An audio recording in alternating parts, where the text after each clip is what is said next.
I just say let's get fucking started. I won't have any porn tabs open, so you can't catch me on that. Can't catch him lacking. Can't catch me lacking there. That's not gonna happen. So to start with SCP-1. There's like 1,000 of them. So if we're gonna go by the original canon, there is no SCP-1. That's the whole point. There's a secret SCP-1 that they're trying to hide from you, and they're just using the other ones as a diversion. So that's all you need to know. SCP-2, the living room. Object class Euclid.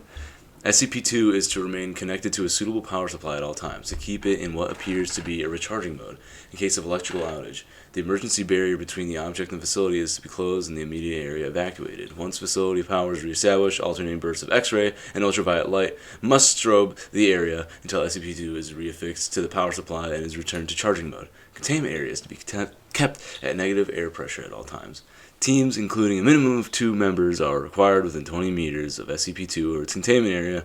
Personnel should maintain physical contact with one another at all times to confirm there is another person present, as perception may be dulled, skewed, or influenced by the proximity of the object. No personnel below level 3 are permitted within SCP-02. This requirement may be waived via written authorization from 2, the number 2, just in case you don't know what that means, off-site level 4 administrators. Command staff issued such a waiver must be escorted by at least 5 level 3 security personnel for the duration of their contact and must temporarily surrender their rank and security clearance. Following contact, command staff will be escorted at least 5 kilometers from SCP-2 to undergo 72-hour quarantine psychological evaluation. If deemed fit for the return to duty by staff, rank and security clearance may be restored when quarantine expires. SCP-2 resembles a tumorous flesher growth with a volume of 60 meters cubed, or 22,000 feet cubed for you Americans, and iron valve hatch on one side leads to its interior, which appears to be a standard low-rent apartment of modest size. One wall of the room possesses a single window, though no such opening is visible from the exterior. The room contains furniture which, upon close examination, appears to be sculpted bone, woven hair, and various other biological substances produced by the human body. All matter tested thus far show independent or fragmented DNA sequences for each object in the room. Refer to the Mulhausen report, for details related to objects discovery. To date, subject has been responsible for the disappearance of 7 personnel. It is also, in its time at the facility, further furnished itself with 2 lamps, a throw rug, a television, a radio, a beanbag chair, 3 books in an unknown language, 4 children's toys, and a small potted plant. Tests with a variety of lab animals, including higher primates, have failed to provoke a response, and SCP-2 cadavers as well failed to produce any effect. Whatever process the subject uses to convert organic matter into furnishings is apparently only facilitated by the instruction of living humans. And I'm not going to read any of these extra reports or anything, because that would probably take me 3,000 quadrillion hours. So Alex, we're going to go straight to SP3. we should do the fucking reports on stream together, and we'll have us doing fucking voices for so let's say some doctor dude. I'll be like I'm going to be skipping those. Because they're just going to take way too fucking long. Some of them are extremely long. 20 pages long. I'm saying not today, but for later streams. Yeah, we can do that. Let's start with 3. So SCP-3, Object Class Euclid. SCP-3 is to be maintained at a constant temperature of no less than 35 degrees Celsius and ideally kept above 100 degrees. No living multicellular organisms of Category 4 or higher complexity may be allowed to come into contact with SCP-3. In event of total power failure, if SCP-3-1 begins to increase its mass, assigned personnel must engage in skin contact with SCP-3-1. Ideally, personnel may use their body heat to return SCP-3-1 to above the critical temperature. However, skin contact must be maintained even in the event of SCP-3 reaching activation temperature, lasting at minimum until SCP-3-1 advances fully to its second growth stage. Personnel who enter SCP-3's containment area must be examined first for body parasites of Category 4 or higher complexity, and sterilized if such organisms are present. All personnel who have come in physical contact with SCP-3-1 are to immediately report for sterilization afterwards. SCP-3-1 must not be removed from SCP-3-2 except in case of emergency procedures detailed above. Any significant change in SCP-3-2's rune activity, including pattern, frequency, or color, should be reported within 3 hours of occurrence. Cessation of rune activity must be reported immediately. SCP-3-2 must be supplied with power via the source designated generator 3-9 at all times. Alright, so description 3.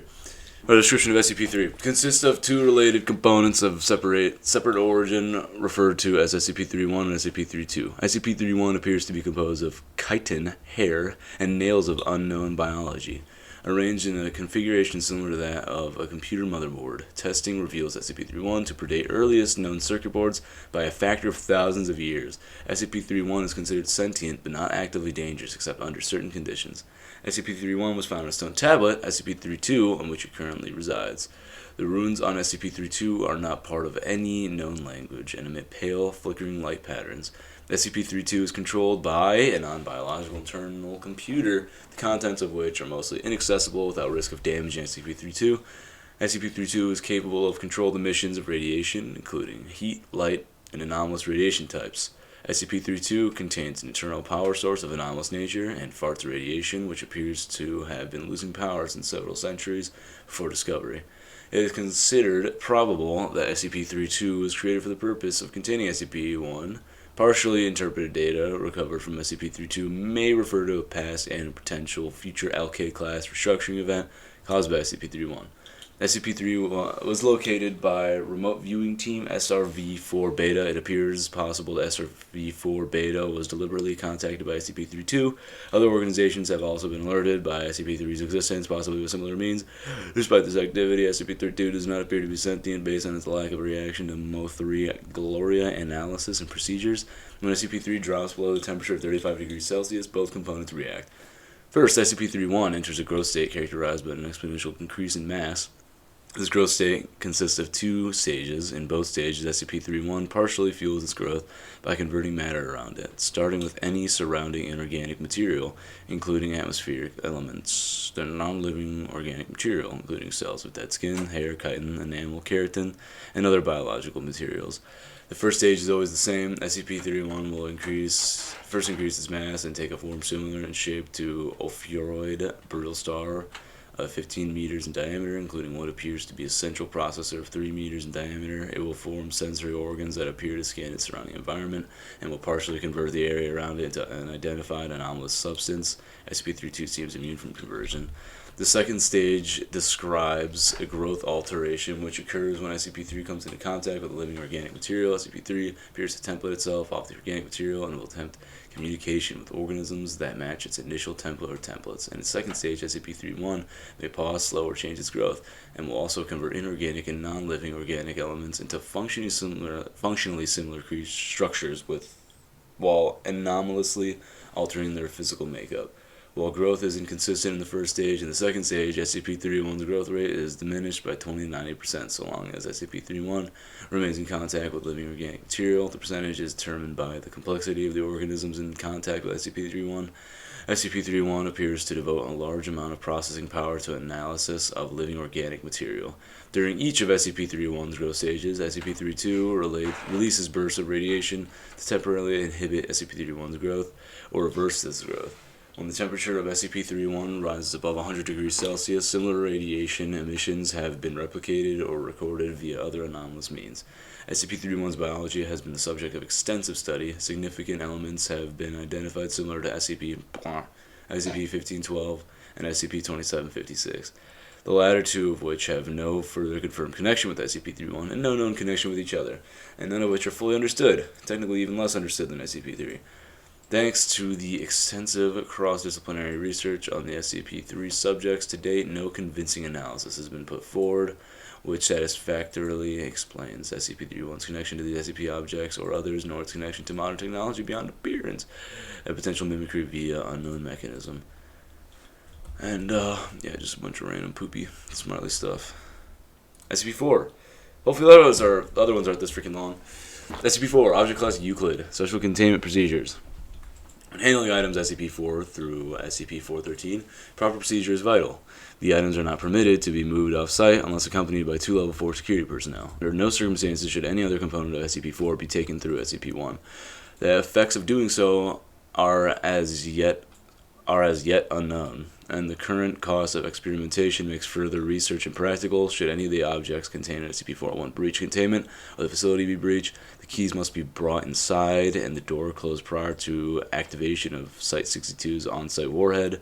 Unauthorized removal of keys from the testing area is grounds for immediate termination. That doesn't sound very good. Level 1 clearance is required for basic access to SCP-401. Level 4 clearance is required for use of SCP-42 to 13. SCP-4 consists of an old wooden barn door, SCP-41, and a set of 12 rusted steel keys for SCP-42 through 13. The door itself is the entrance to an abandoned factory. Data expunged. Chronological history. A group of 3 juveniles trespassing on federal property near find the door according to their testimony. They found a set of rusted keys in an iron lockbox and determined what door the keys unlock. The juveniles are taken into custody after they contact Sheriff when one of their friends, SCP-4-CAS-01, goes missing. Local authorities, July 3rd, 1949, the day after the last one. Local authorities find the severed right hand of SCP-4-CAS-01 8 kilometers from SCP-41. Other parts of SCP-4-CAS-01's body are found scattered as far as 32 kilometers from the factory. Under interrogation, the apprehended juveniles tell authorities that upon opening the door with one of the keys, SCP-4-CAS-01 was torn into several pieces, each of which disappeared. At this point, the SCP Foundation takes over the investigation. SCP Agent obtains the keys from the local authorities to begin testing. Tests show that SCP-42 through SCP-413 all fit into a single lock on the large barred door. 12 Class D personnel are assigned to test the effects of the door. Of the 12 test subjects, each trying a different key to enter the room, only 2 survive. Opening the door with any key except 4-7 or 4-12 caused the test subjects to be torn apart in multiple directions. However, no dismembered parts were found until later. At the time of writing, only 2 parts of each subject have been recovered, with the exception of the subject using SCP-4, whose pieces were scattered in close proximity. The others have, for all intents and purposes, vanished from existence. On the 2 surviving subjects, only one, having used SCP-47, returned unharmed. The other came back in a near catatonic state, able only to remove himself from the room and then collapse on the floor, and had to be restrained to prevent him from gouging out his eyes. It's pretty wild. Pog. The subject using SCP-47 said he had entered a large room, possibly big for the size of the attached building. After his exit, SCP-1 was propped open and an armed squad of Level 3 personnel entered. The size of the room is impossible to measure, and the door frame and the individuals in the room are the only part of the room that can be felt or illuminated. The juvenile suspects and Sheriff are terminated.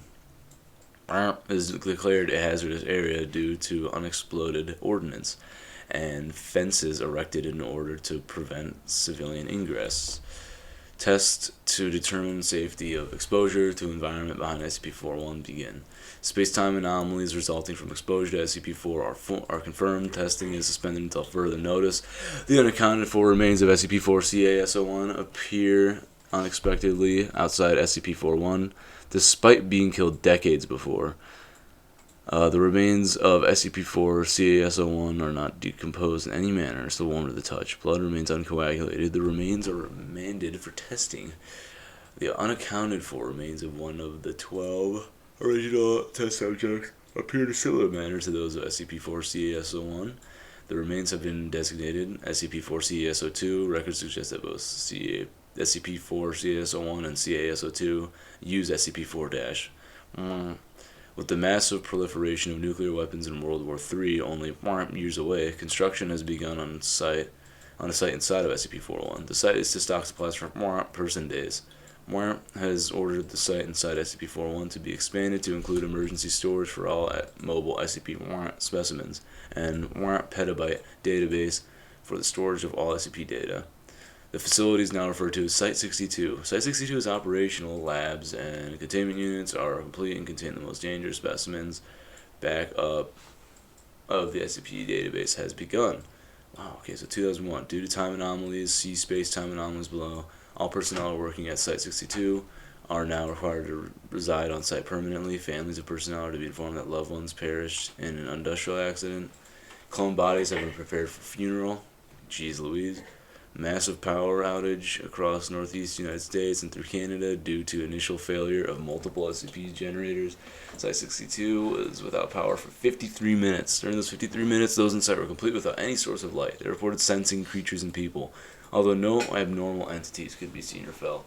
Selecting facility personnel were allowed to read and said the creatures sensed were of humanoid size but otherwise similar to the massive green creature described.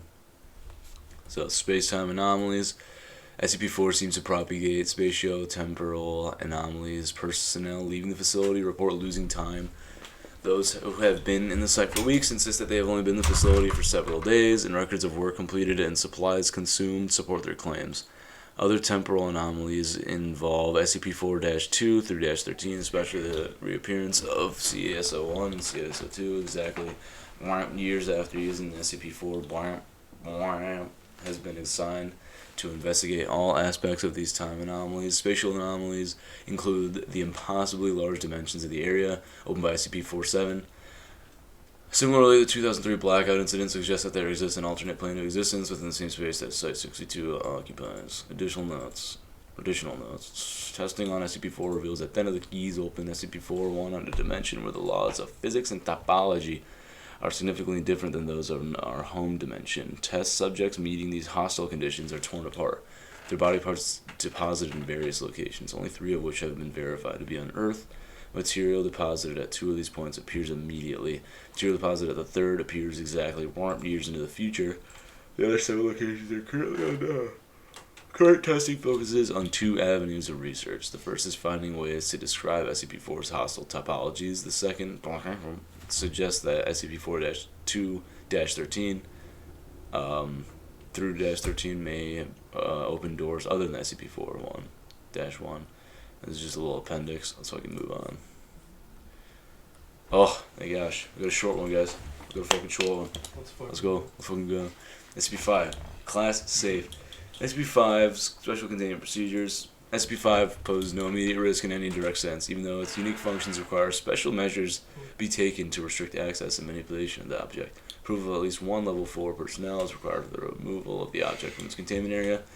In appearance, SCP-5 resembles an ornate key, displaying the characteristics of a typical mass-produced key in the 1920s. The key was discovered when a civilian used to infiltrate a high-security facility. SCP-5 seems to have the unique ability to open any and all forms of lock. See Appendix A. Be they mechanical or digital with relative ease. The origin of this ability has yet to be determined. SCP-5 may be used as a replacement for lost security passes, but only under the supervision of at least 1 level 4 personnel. SCP-5 may not be used for vending machine repairs, opening lockers, or any personnel's spare home key. Removal of the object from the compound was on immediate termination. So it's like a fucking master key, ain't that cool? Alright, SCP-6, Object Class Safe. Whereas the nature of SCP-6 does not warrant any extensive containment, a certain level of secrecy is necessary regarding the object's existence and properties. For obvious reasons, the following procedures are required, not for the personnel's safety, but to deny or hide knowledge of SCP-6's effects from the personnel who interact with it. All personnel interacting with SCP-6 in any physical way are required to wear modified Class 6B and C suits. 4 personnel are allowed to perform procedures. They must be briefed with material SCP-6B or SCP-6C. Scp-6a Briefing is the correct one and is restricted to only those with O5 clearance. To ensure personnel are wearing suits properly, they are to be submerged in a pool of water. Any air bubbles spotted signify a leak in the suit.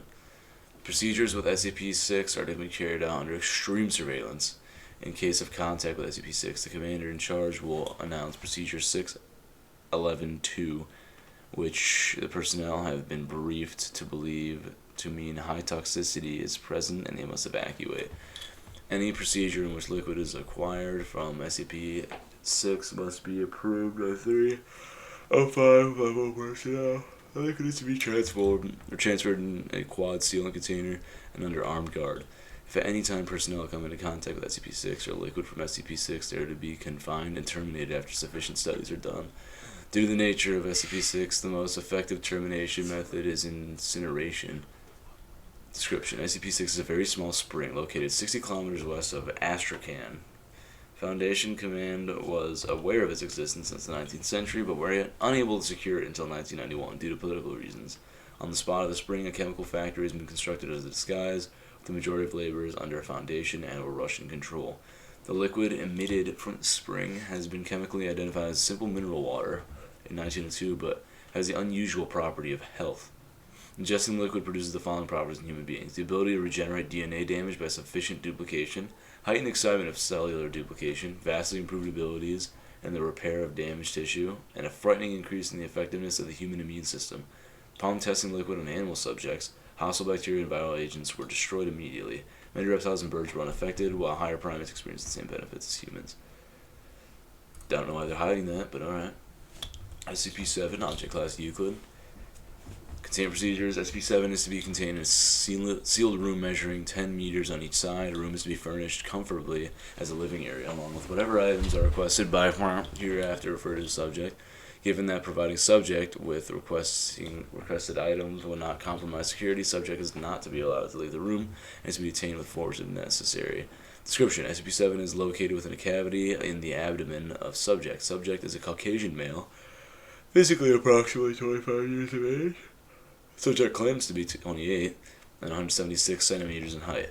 Most of the subject's abdomen, muscle, skin, and organs is absent. The subject does not appear to suffer because of this. Instead of normal flesh, a sphere composed of soil and water is present, though it does not actually come into contact with the subject's body at any point. The sphere appears to be, in most respects, a miniature near duplicate of the Earth, approximately 60 centimeters in diameter. Although continental alignment is not consistent with that of any alignment known in Earth's history, the sphere has its own weather patterns and negligible gravitational pull, in addition to microscopic organisms somewhat resembling those of modern-day Earth inhabiting it. 2 intelligent species have been observed, though contact and communication with either has yet to be made. Technology levels of observed species must be checked at least once a week, and as of blank are approximately equal to that of 15th century Earth. Subject claims to be named blank, but no records of such a person can be found. Subject does not require food or water, and while he has been observed consuming both, what happens to such substances after being swallowed is unknown. Subject is intelligent. IQ has been measured at 128, and amiable, and regards the planet in his abdomen as a minor curiosity about his body. Subject seems to experience no stress about his unusual condition. On question about planet's origins, subject replied, "I just woke up one day, and there it was. I don't have any idea how it got there." Subject has provided a social security number and driver's license number and requested that they be checked against no records. When checked, it was discovered that neither had been yet allocated. Dr. Blount has a weekly chess game with subject, during which subject's mental health is evaluated. Dr. Blount reports that subject does not seem to mind the restricted living environment and has yet to attempt to escape or show signs of violence or mental illness. Though he has repeatedly requested a computer with an internet connection, it is recommended that this is not provided, as it may be used to compromise security. Wow. Alright, SCP-8. We need some freaking clearance. This is a big boy one, so I'm gonna put my clearance. The kid was running a 5K. Let's read. Winning a 10. Turns the corner to SCP-8, Object Class Euclid. SCP-8 samples have been deemed Class 5 extreme biological hazards, and all related protocols apply. Incineration and irradiation measures will be deployed in the event of political or military action, which may result in the facility being dismantled. A power failure or zero communications from operatives or outside channels during any given 8-hour period. Quarantine for operatives leaving the facility is 4 months. If a breach has occurred, incineration and irradiation measures shall be deployed. It should be the policy of all G2 states to not prepare an evacuation procedure. SCP-8 is a complex prion, samples of which are stored in each of the 2 known G2 sites. Research into SCP-8 is highly classified and primarily aimed at preventing research which may lead to the synthesis of SCP-8 in the distant future. Traits of the SCP-8 prion include 100% infectiousness, 100% lethality, transmission through exposed mucous membranes and all bodily fluids, not airborne or waterborne. That's good. Symptoms of infection with SCP-8 manifest no more than 3 hours after exposure and include flu-like symptoms with high fever plus severe dementia in later stages, coma onset approximately 20 hours after the first symptoms appear and 12 hours after noticeable dementia. Coma onset will be considered onset of death. A period of sporadic cellular necrosis occurs, which comes to resemble gangrene. Surviving tissue assumes its original function and is highly resilient. Red blood cells greatly increase oxygen storage capacity, resulting in slower blood flow Increased muscle endurance and strength. Nervous and muscular systems are unaffected by total organ failure for several hours. Metabolism may decrease to extremely low levels, allowing subjects to survive for over 10 years without nutrition. High blood viscosity results in negligible blood flow from gunshot, puncture, and slashing energies. Conditioned behavior, motor controls, and instinctive behavioral mechanisms are damaged, and cognitive abilities are severely retarded and erratic. Animals experience excessive brain necrosis and are inactive.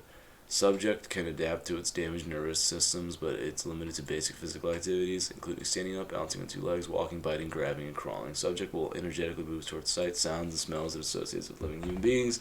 Subject will attempt to ingest living human beings if physical contact is made. Neutralizing fully infected subjects requires significant cranial trauma.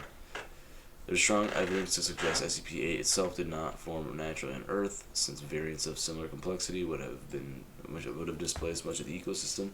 1959, a short collaborative effort with the USSR to locate G2 sites and eliminate SCP-8 was negotiated following their discovery.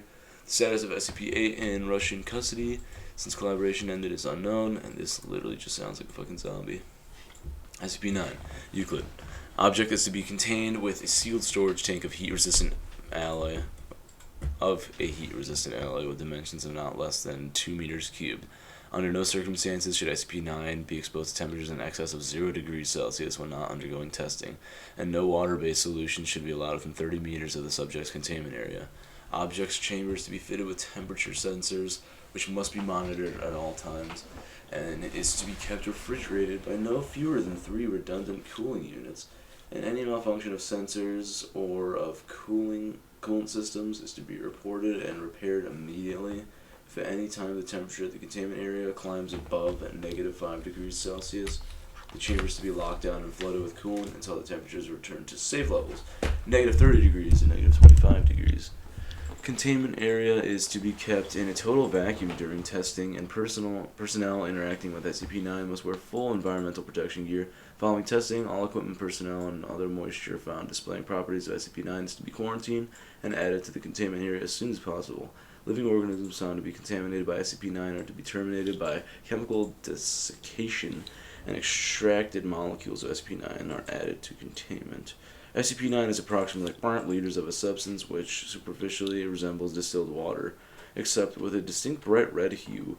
This red hue is dissemble in all phases and serves as the most expedient method of identifying contaminated matter before its anomalous properties manifest.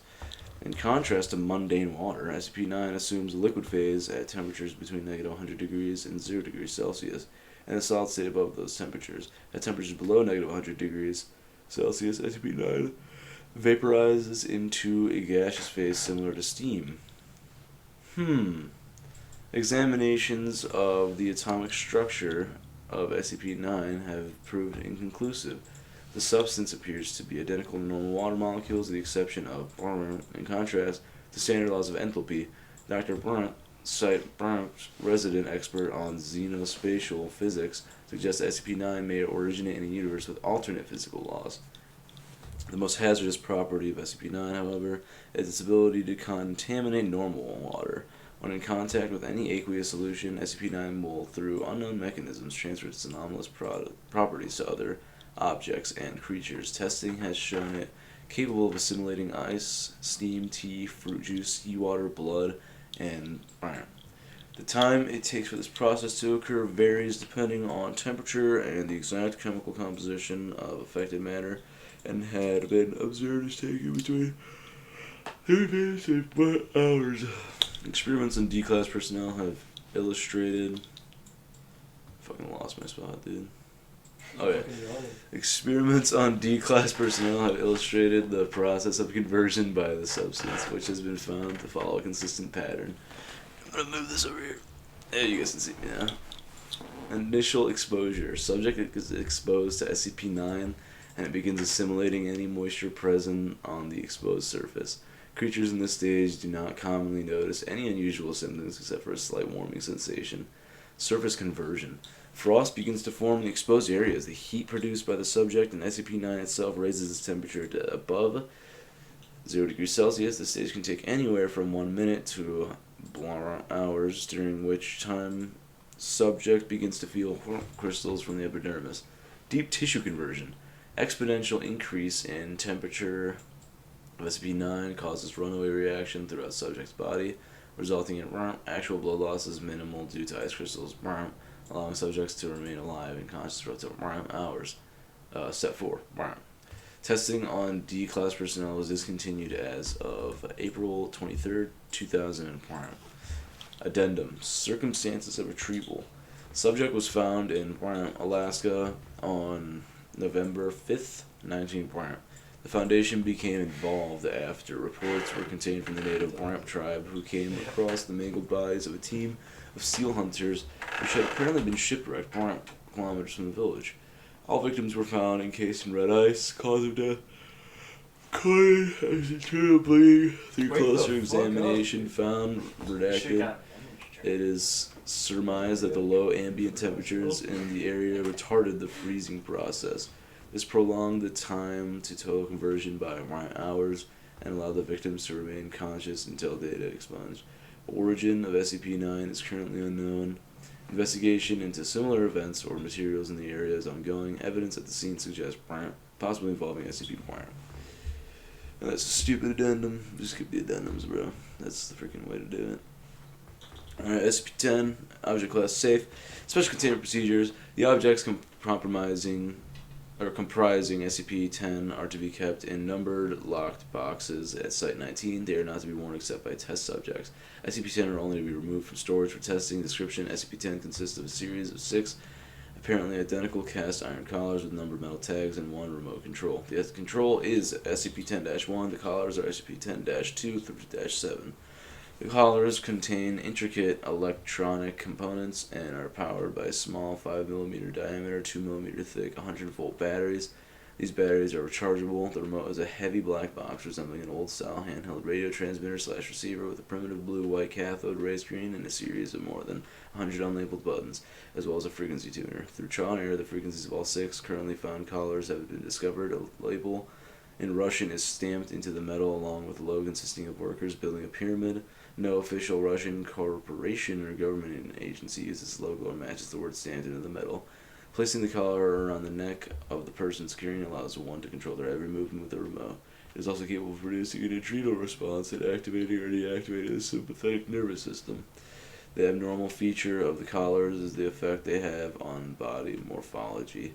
They allow the user to remote to reconfigure the shape of the victim to an extent that is apparently only limited by the knowledge of programming language of the remote. SCP-11, Object Class Safe.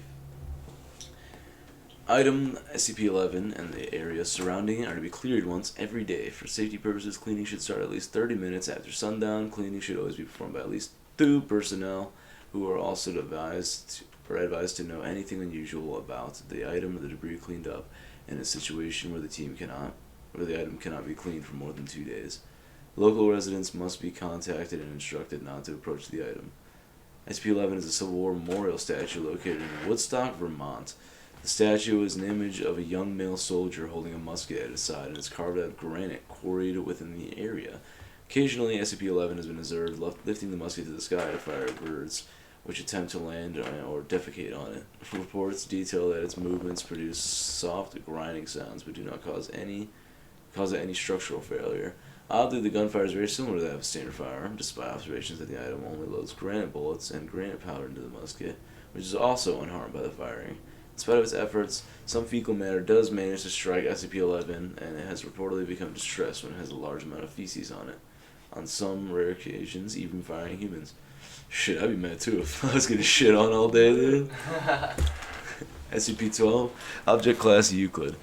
Special Containment Procedures. SCP-12 is to be kept in a darkened room at all times. If the object is exposed to light or seen by personnel using a light frequency other than infrared, remove personnel from mental health screening and immediate physical.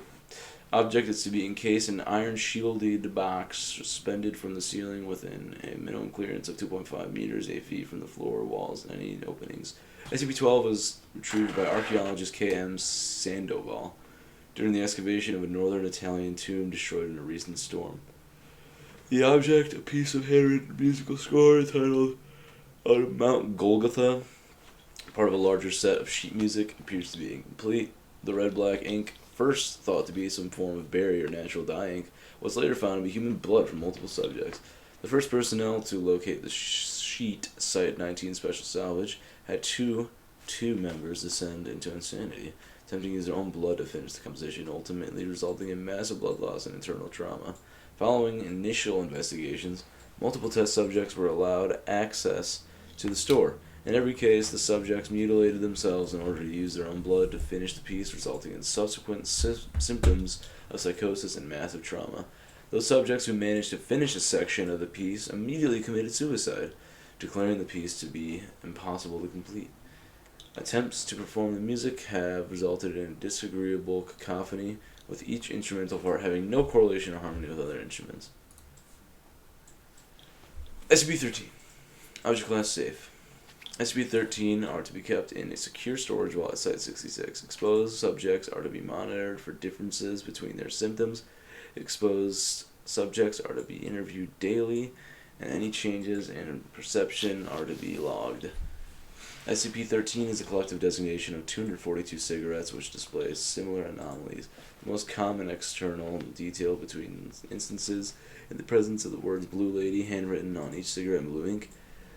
Subjects who consume the contents of SCP-13 through inhalation will begin to perceive themselves as a specific unidentified woman. Subjects have described the woman to be between 25 and 35 years old, standing at approximately 1.6 meters tall, with an estimated weight of between 50 and 55 kilograms. Additional recurring details include cropped dark hair, blue eyes, and bright blue lipstick. Immediately after consuming an instance of SCP-13, subjects will gradually begin to perceive reflections of themselves as having features of the woman, and will gradually perceive their bodies changing to reflect her appearance over the course of the following weeks. All changes are entirely mental. The subject's body does not change outwardly, only their perception of themselves. These alterations are permanent and cannot be reversed. SCP-13 was discovered after the suicide of Ian Miles, packed in a large cardboard crate in his apartment. A cursory search of the apartment uncovered several hundred sketches of a figure strongly resembling the one perceived while under SCP-13's effect. Miles's body had been found sitting at a desk, dead of a massive overdose, and draped over a handwritten note transcribed below. During the investigation of Miles' apartment, one civilian investigator became infected by SCP-13's effect. An embedded agent soon contacted the nearest subject. The artifact and related evidence were extracted and contained. Currently, 217 instances of SCP-13 cigarettes are contained at Biosite-66. 25 SCP-13 cigarettes are contained at Research Sector 9, pending full research. And we'll just read the note, fuck it. I see her everywhere, that sad blue lady. I feel like I used to know her, but I can't remember. I love her, but I don't know why. She's so beautiful and sweet and clear, but I don't know anymore. Her favorite flavor. Where did you go? I miss you. Very weird letter. Regret reading that. SCP-14, Object Class Safe. SCP-14 is to be kept in sight in a chair with arms, preferably facing a window. Music should be supplied on a regular basis, preferably constantly. This music should not include pieces originating after 1937. Security cameras should be present in SCP-14's room. SCP-14 is a Caucasian male, appearing to be approximately 30 years of age, with black hair, brown eyes, and a somewhat round face. Records indicate his name is Robert Chetford.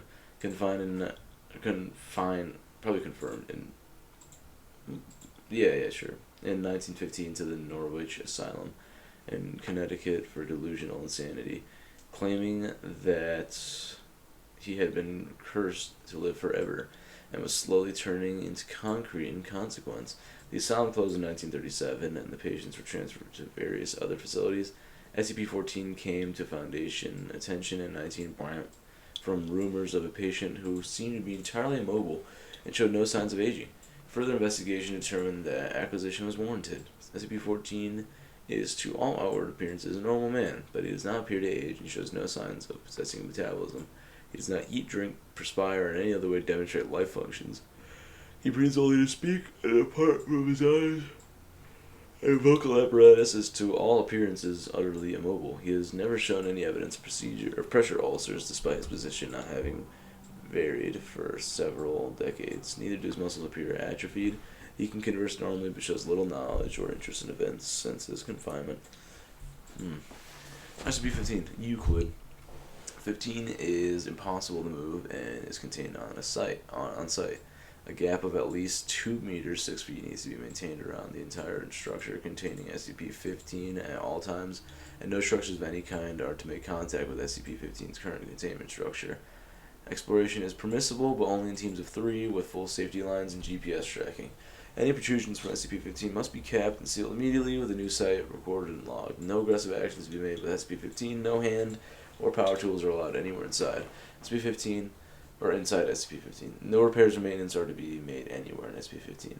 SCP-15 is a mass of pipes, vents, boilers, and other various plumbing apparatuses, completely filling a warehouse in Buena. The pipes appear to grow when not under observation, attempting to connect to nearby structures via sewer systems and underground plumbing. SCP-15 contains, at current estimate, over 120 miles of pipes, ranging in diameter from 2.5 centimeters to over a meter. Some pipes appear new, while others are rusted and leaking.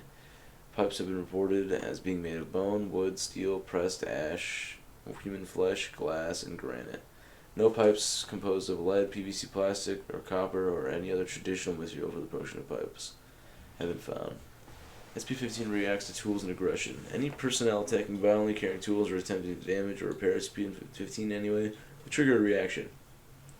Any pipes near the subject will burst, spraying on the subject for several seconds before the flow suddenly stops. Pipes have been reported containing oil, mercury, rats, species of insect not yet identified, ground glass, seawater entrails, molten iron. Pipes will continue to burst around the subject until death or retreat. SCP-15 was cut back to its current structure after attaching to 11 other structures in the area. Currently 11 personnel have been killed and 20 more are still missing. Reports have been made of banging and screaming coming from within 15. Look. SCP-16, our first Keter. SCP-16 is to remain within the confines of a 5 by 5 by 5 meter room at all times, maintained at a temperature not to exceed 0 degrees Celsius. SCP-16 itself is to remain in the Petri dish in the containment cube at all times unless directed otherwise by level 4 or 5 personnel. Full documentation of experimentation with SCP-16 must be submitted before and after samples and duplicates of SCP-16 may be taken. Failure to follow these procedures will involve termination or reassignment as Class D personnel. Only authorized personnel may be permitted to obtain samples of and experiment with SCP-16 under BCL-5 containment conditions. If an outbreak does occur, despite following the aforementioned procedures, Directive Base personnel are to implement a Code Sigma lockdown and containment plan. Infected personnel are to be terminated on site by security forces wearing a standard mission-oriented protective posture, MOP, anti-biological and anti-chemical equipment. Should the infection not be contained after 48 hours, the on-site nuclear device is to be detonated. Remaining personnel are not to be evacuated under any circumstances. SCP-16 has been shown to survive for up to 6 hours on hard surfaces and up to several minutes in the air. High-intensity ultraviolet light and high concentrations of orthophthalein solution have been demonstrated to be effective in disinfecting non-organic surfaces. Description: SCP-16 is a blood-borne pathogen recovered from a mine worker and plant who injured himself while working on a deep coal seam. Said wound became contaminated with coal dust from the mine, possibly infecting the worker with dormant spores. Over the next several days, SCP-16 proceeded to infect the remaining employees at the mining camp as well as the CDC crisis team dispatched to deal with the epidemic. Foundation personnel then took over the investigation and terminated all affected personnel. Patient 0 was brought into captivity and the mine shaft was collapsed by an explosive device. SCP-16 has an incubation period ranging from 24 hours to 2 years, depending on the presence and number of other human hosts in the area. First symptoms resemble the common cold and include itchy eyes, runny nose, coughing, and bodily aches. Phase 2 begins in 48 hours and consists of a controlled form of hemorrhagic fever, as the organism causes a small amount of blood to become aspirated in the lungs, creating an aerosol effect. During Phase 3, the host crashes and bleeds out, bleeding profusely from every body orifice, including the nose, tear ducts, anus, skin, pores, mouth, urethra, and, in case of females, vagina. Blood pressure skyrockets during the final stage. Hosts have been observed projectile vomiting blood to distances of over 5 meters. Should the host survive this near total exsanguination, the pathogen will become dormant once more, returning to incubation phase. What distinguishes SCP-16 from the other strains of hemorrhagic fever, such as Ebola and Marburg, is its unusual response to high stress. Should the subject undergo a high-stress situation, such as life-threatening crisis, the organism will change its survival tactic from rapid reproduction to the rewriting of the host DNA and stimulation of rapid cell division. Major physiological changes occur within the first 24 hours, with complete body reconstruction occurring within 2 weeks of time. Most hosts do not survive the process due to heavy demands in the body. An interesting side effect of the transformation is an increased aggressive urge. It is believed that this may be an attempt to maximize the spread of the virus in a manner similar to rabies. On another note, subjects who undergo bodily transformation no longer appear to exhibit 16's hemorrhagic properties. However, subjects infected by transformed hosts still undergo the normal 16 infection process. SCP-17, another keter. SCP-17 is contained in an acrylic glass cage 100 centimeters by 50 centimeters by 50 centimeters, centrally suspended in a concrete room measured by 6 meters, 6 meters, 4 meters. Attached to the walls, ceiling, and floor of the room are high-intensity arc lamp spotlights pointed directly at the acrylic cage to ensure that SCP-17 is constantly exposed to light from every angle. Personnel are assigned to SCP-17 control room are to monitor the functionality of the spotlights and the emergency generator system and call for the maintenance immediately upon knowledge of a burnt-out lamp or an issue with the generator. The only circumstance under which personnel are allowed entrance is to replace lamps. Personnel entering the room are required to wear the designated full-body reflective suits and must be cautioned not to step in front of the functional spotlights. Description: SCP-17 is a humanoid figure approximately 80 centimeters in height, anatomically similar to a small child, but with no discernible identifying features. SCP-17 seems to be composed of shadowy, smoke-like shroud. No attempt to find any object underneath the shroud has been successful, but the possibility has not been ruled out. SCP-17's reaction to shadows cast upon it is immediate and swift. SCP-17 leaps at the object, casting the shadow, and completely encloses it in its shroud, whereupon it returns to its normal size, leaving no trace of the object behind. SCP-18, Object Class Euclid. SCP-18 is to be contained in its specialty metal restraint inside of a 1 by 1 by 1 meter sealed box with heavy synthetic padding. The sealed box is then submerged in the center of the 10 by 10 by 10 meter polyethylene holding tank. If SCP-18 is to break free from the holding box, the polyethylene-based goo will slow down kinetic activity enough for proper retrieval by containment personnel. Personnel entering SCP-18's holding chamber are to wear specialized plating found outside the SCP-18 observation and a breathing apparatus before being lowered into the polyethylene tank. If SCP-18 is loose outside of the polyethylene tank, personnel are advised to secure themselves in a separate room and close doorways or hatches to isolate SCP-18 until containment. Description: SCP-18 has the appearance of a super ball made by the Whammo Company in 1969. It is 6 centimeters in diameter and colored red, found when the Plant Company was hired to clean out the warehouse that had the Whammo merchandise on it. SCP-18 was noted to be able to bounce with extreme height, at first thought to be a pleasant child's toy. SCP-18 was able to bounce with over 200% efficiency, that is, if dropped 1 meter, it would bounce 2, then 4, then 8, then 16. The ball would soon become a dangerous projectile, reaching speeds estimated over 100 kilometers per hour, and damaging property and injuring 5 in the city of Plant. It came to a rest after several days in the nearby lake of Plant and was retrieved by SCP personnel. Due to the speed of the object and the total surprise by its victims, no cover story was required or initiated.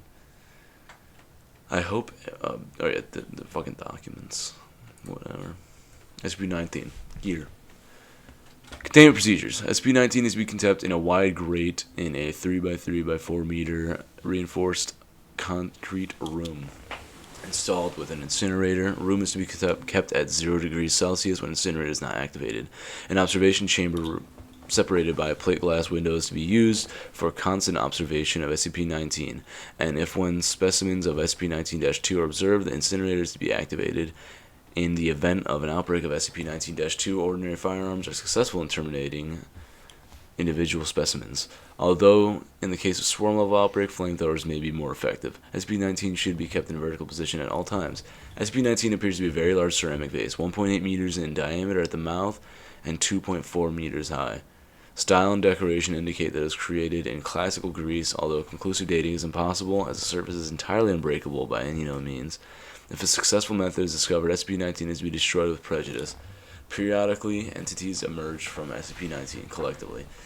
These are known as SCP-19-2. The entities vary in many aspects, but tend to be small, vaguely humanoid, though they may have animaloid features, and extremely hostile.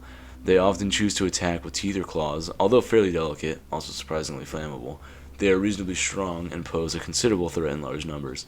When kept at 0 degrees Celsius and totally at rest, entities will emerge from SCP-19 at a rate of approximately 1 entity per hour. The following traits are known to affect SCP-19-2's manifestation rate.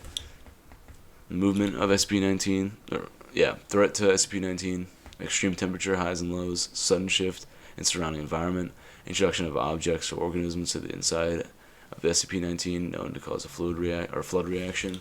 Traits that may or may not influence SCP-19-2's manifestation rate: presence of human life near SCP-19, current weather patterns, specific individuals near SCP-19. Some individuals seem to affect SCP-19-2's emergence rate more drastically than others.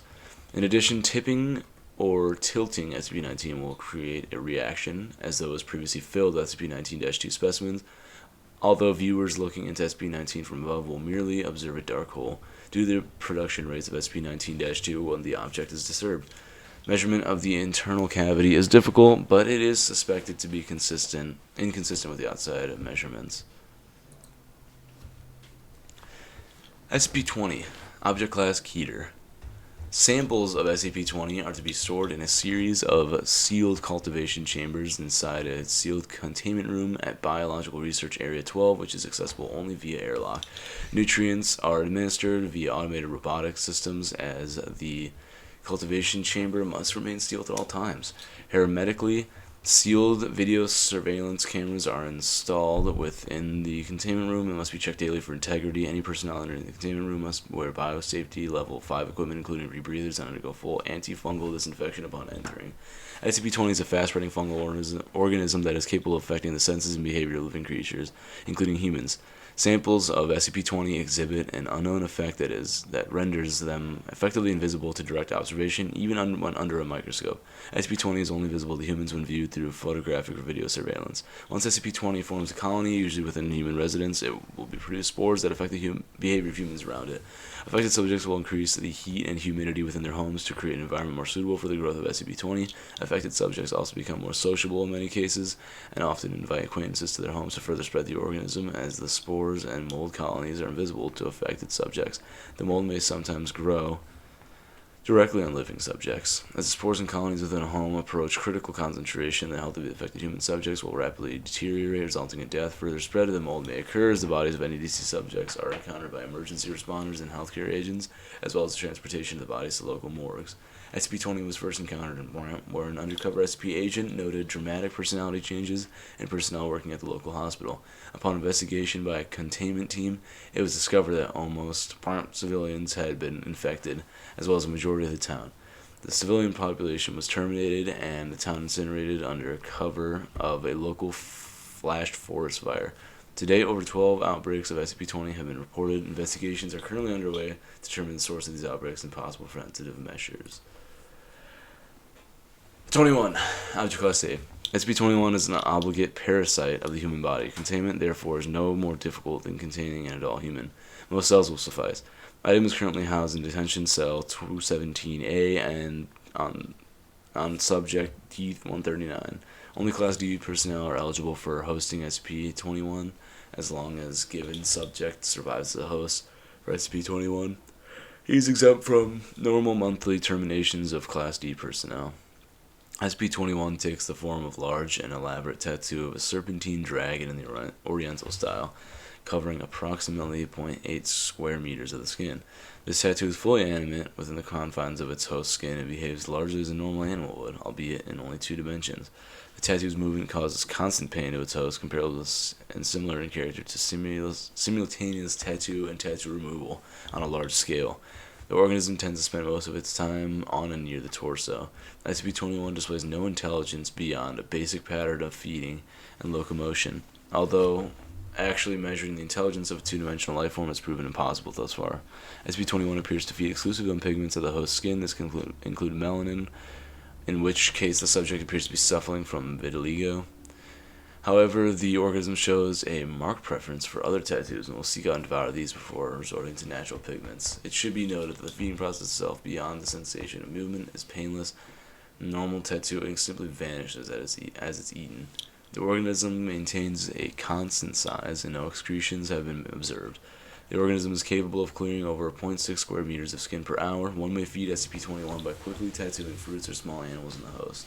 SCP-21 can be transferred between hosts by various forms of physical contact with differing rates of success. In the case of successful transfer, the organism simply swims from one person to the other. Sexual intercourse appears to be the most reliable method of transfer, with a 93% rate of conversion. However, due to the severe pain involved, this is less than ideal. Contact between two open wounds is generally preferable. Transfer is more complicated in deceased subjects, although not unreasonably so. The organism suffers no ill effects from the death of its host and continues to consume pigments. Transmission between species is unknown. Previous tests suggest it to be either impossible or exceedingly rare. SCP-21 does confer some benefits to its host. Tattoo has been proven to accelerate the release and uptake of epinephrine and decrease lactic acid buildup, providing boosts of strength, confidence, and pain tolerance in stressful situations, and reducing the usual after effects of weakness and fatigue. In addition, the tattoo seems to have some beneficial effect on the host's immune system. Aggression profiles in hosts are generally higher than average, though whether it's the direct effect of the tattoo or simply a reaction to the constant pain remains to be seen. The symbiotic relationship is usually limited by how long a host can tolerate such pain in everyday life. This has culminated in suicide of a number of subjects. In rare cases, hosts have also fallen victim to fatal skin infection. SCP-21's origins and nature are a mystery. Tracing its transmission from host to host is hardly feasible within the confines of secrecy, and the organism could well be hundreds of years old, if not more. Nevertheless, SCP-21's captivity is one of the longest in Foundation's history at nearly 100 years, and has been very educational thus far. Current research focuses mainly on observing the characteristics of life in two dimensions. SCP-22 Object Class Euclid. A vault door has been installed following Incident 22-827 to seal 22. It is to remain locked at all times, with the sole exception being the appearance of an instance of 22-1. The original door to SCP-22 was destroyed during Incident 22-827, with attempts at replacement being met with failure. Security cameras have been installed to monitor for instances of SCP-22-1. In the event that an instance of SCP-22-1 appears, automated systems should incinerate it the moment it leaves 22. At this point, the vault door may be unlocked to admit cleanup crews. Should the automated systems fail to destroy the instance of 22-1, response teams are cleared to enter and neutralize it. Under no circumstances may any living human enter SCP-22 except at the order of Class 4 personnel for testing purposes. Class 4 personnel may also order instances of SCP-22-1 to be captured and held. However, they may not be removed from SCP-22 containment facilities. Description: SCP-22 is a morgue in the basement of blank hospital in Great Britain until 1980. There were no reported anomalous occurrences within the morgue. Reports of strange activity were first received in November of 1980. The area was soon quarantined by the Foundation, with an official story being released that the entire building had been condemned. The reason for the sudden manifestation of its strange properties remains under investigation. Periodically, a random drawer within the morgue will open to reveal a cadaver under a covered sheet. After approximately 6 minutes open, the cadaver will animate and attempt to leave the morgue. At this point, the cadaver is given the designation SCP-22-1. In some cases, the cadaver will be too damaged or decomposed to successfully exit SCP-22, or even rise from the table it lies on. In this case, 22-1 will typically struggle and twitch on the table until expiration occurs. Should an instance of 22-1 expire while remaining on the table slides back into the drawer, which then shuts. Reports indicate that the scent of burnt tissue is evident immediately following such an event. The energy source that sustains instances of 22-1 is currently unknown. Instances that do not breathe, sleep, or eat, and their bodies produce no heat. Analysis of SCP-22-1 following expiration has discovered no abnormal organs or chemicals present. They appear to be fully human cadavers. Instances also possess physical strength that exceeds that of normal humans. Though direct testing has proven problematic, researchers estimate the strength increased to approximately 500 newtons, 112 pounds of lifting force greater than one would expect of a human body sharing a similar condition. Analysis is underway to determine if this effect is connected to the unknown power source, or if it's an entirely separate phenomenon. When body parts are severed from SCP-22-1, the portion with the greatest mass retains its effects. All other pieces become inert. Destruction of the head or brain does not neutralize SCP-22-1. Instead, the lower torso and limbs remain animate.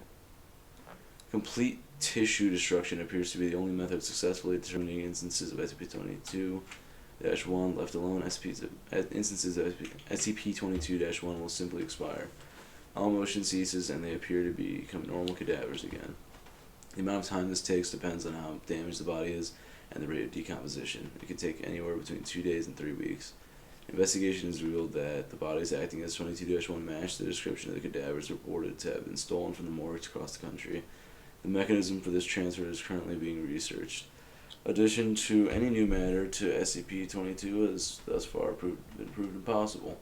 Any object that enters 22 shortly after passing through the door, leaving no trace. This includes inanimate objects and biological specimens. See Addendum 22-1 and 22-2. So long as an instance of SCP-22-1 possesses a functioning mouth, tongue, and trachea, it is able to communicate fully with researchers. SCP-23. Object Class Euclid.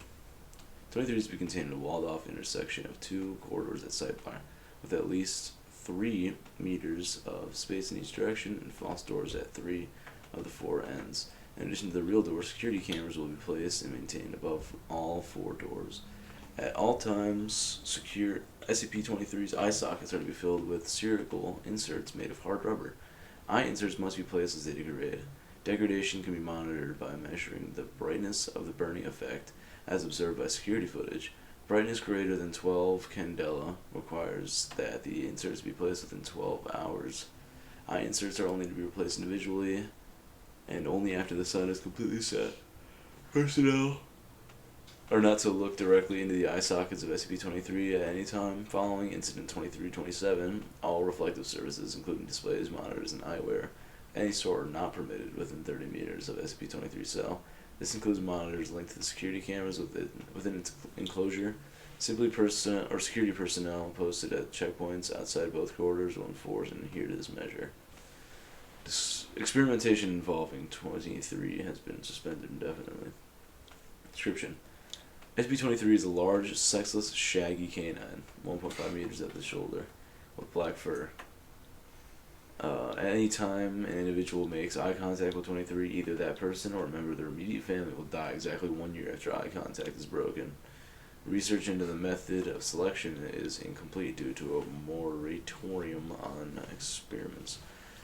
But the available data suggests that having a larger immediate family lessens the chance of the individual making eye contact themselves dying, and neither a pattern nor preference in victim types have been found.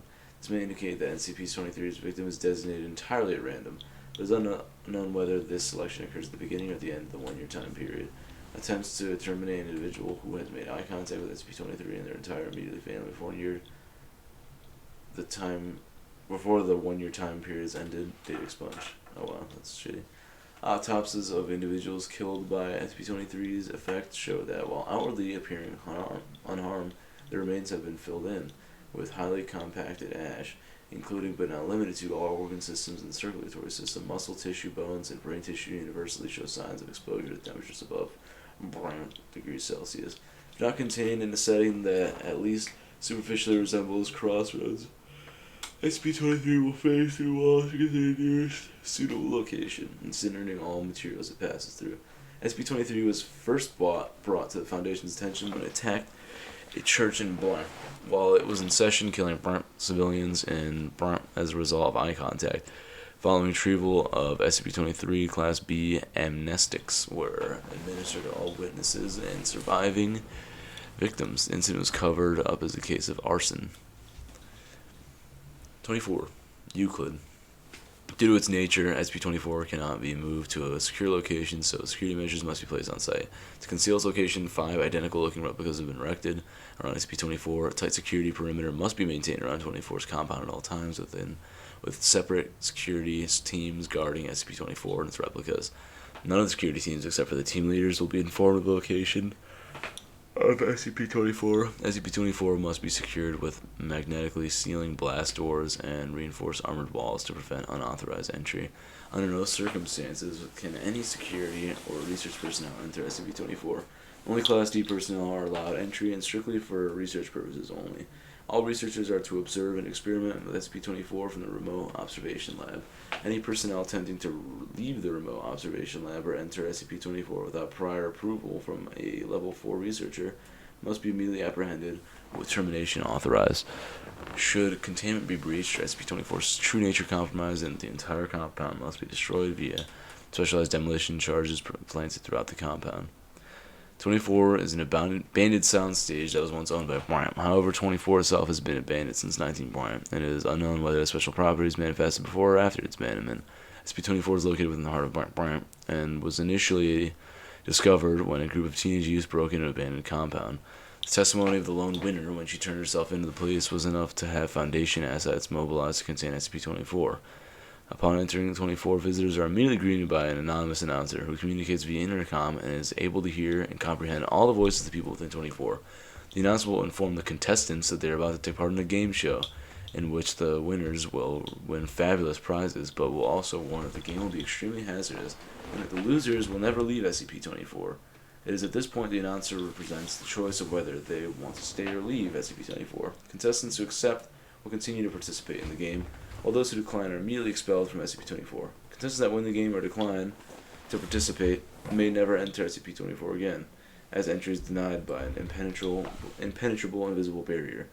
It is then that the contestants are led to the actual game. The style, composition, and appearance of the game always changes in every individual playthrough, but the game is always centered on a long, elaborate obstacle course that the contestants must navigate through. The rules also vary. Some playthroughs may only allow a single winner, while others encourage the creation of teams to win the game. More often than not, the obstacles seen in these games range from incredibly benign to extremely hazardous and life-threatening.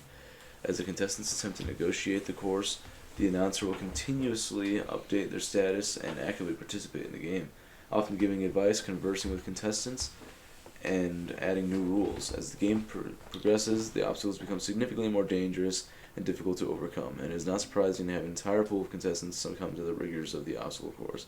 If such an event happens, the announcer will express sadness at the lack of a winner, and SCP-24 will shut down, presenting only when a new batch of contestants enter. Any attempts to break the rules, such as assaulting other contestants and deliberately bypassing obstacles, are met by extreme violence. The announcer will call out the offending contestant, who will quickly and forcibly be ejected from the course by studio guardians. These studio guardians will immediately materialize with SCP-24 when called by the announcer, and disappear when not needed. The contestant will never be seen again. When a winner is declared, he or she will receive a random grand prize. Any contestants that have survived the course but failed to win are immediately declared losers by the announcer. The lights switch off, and the winner will immediately appear outside of SCP-24 with his or her prize, while the losers completely disappear.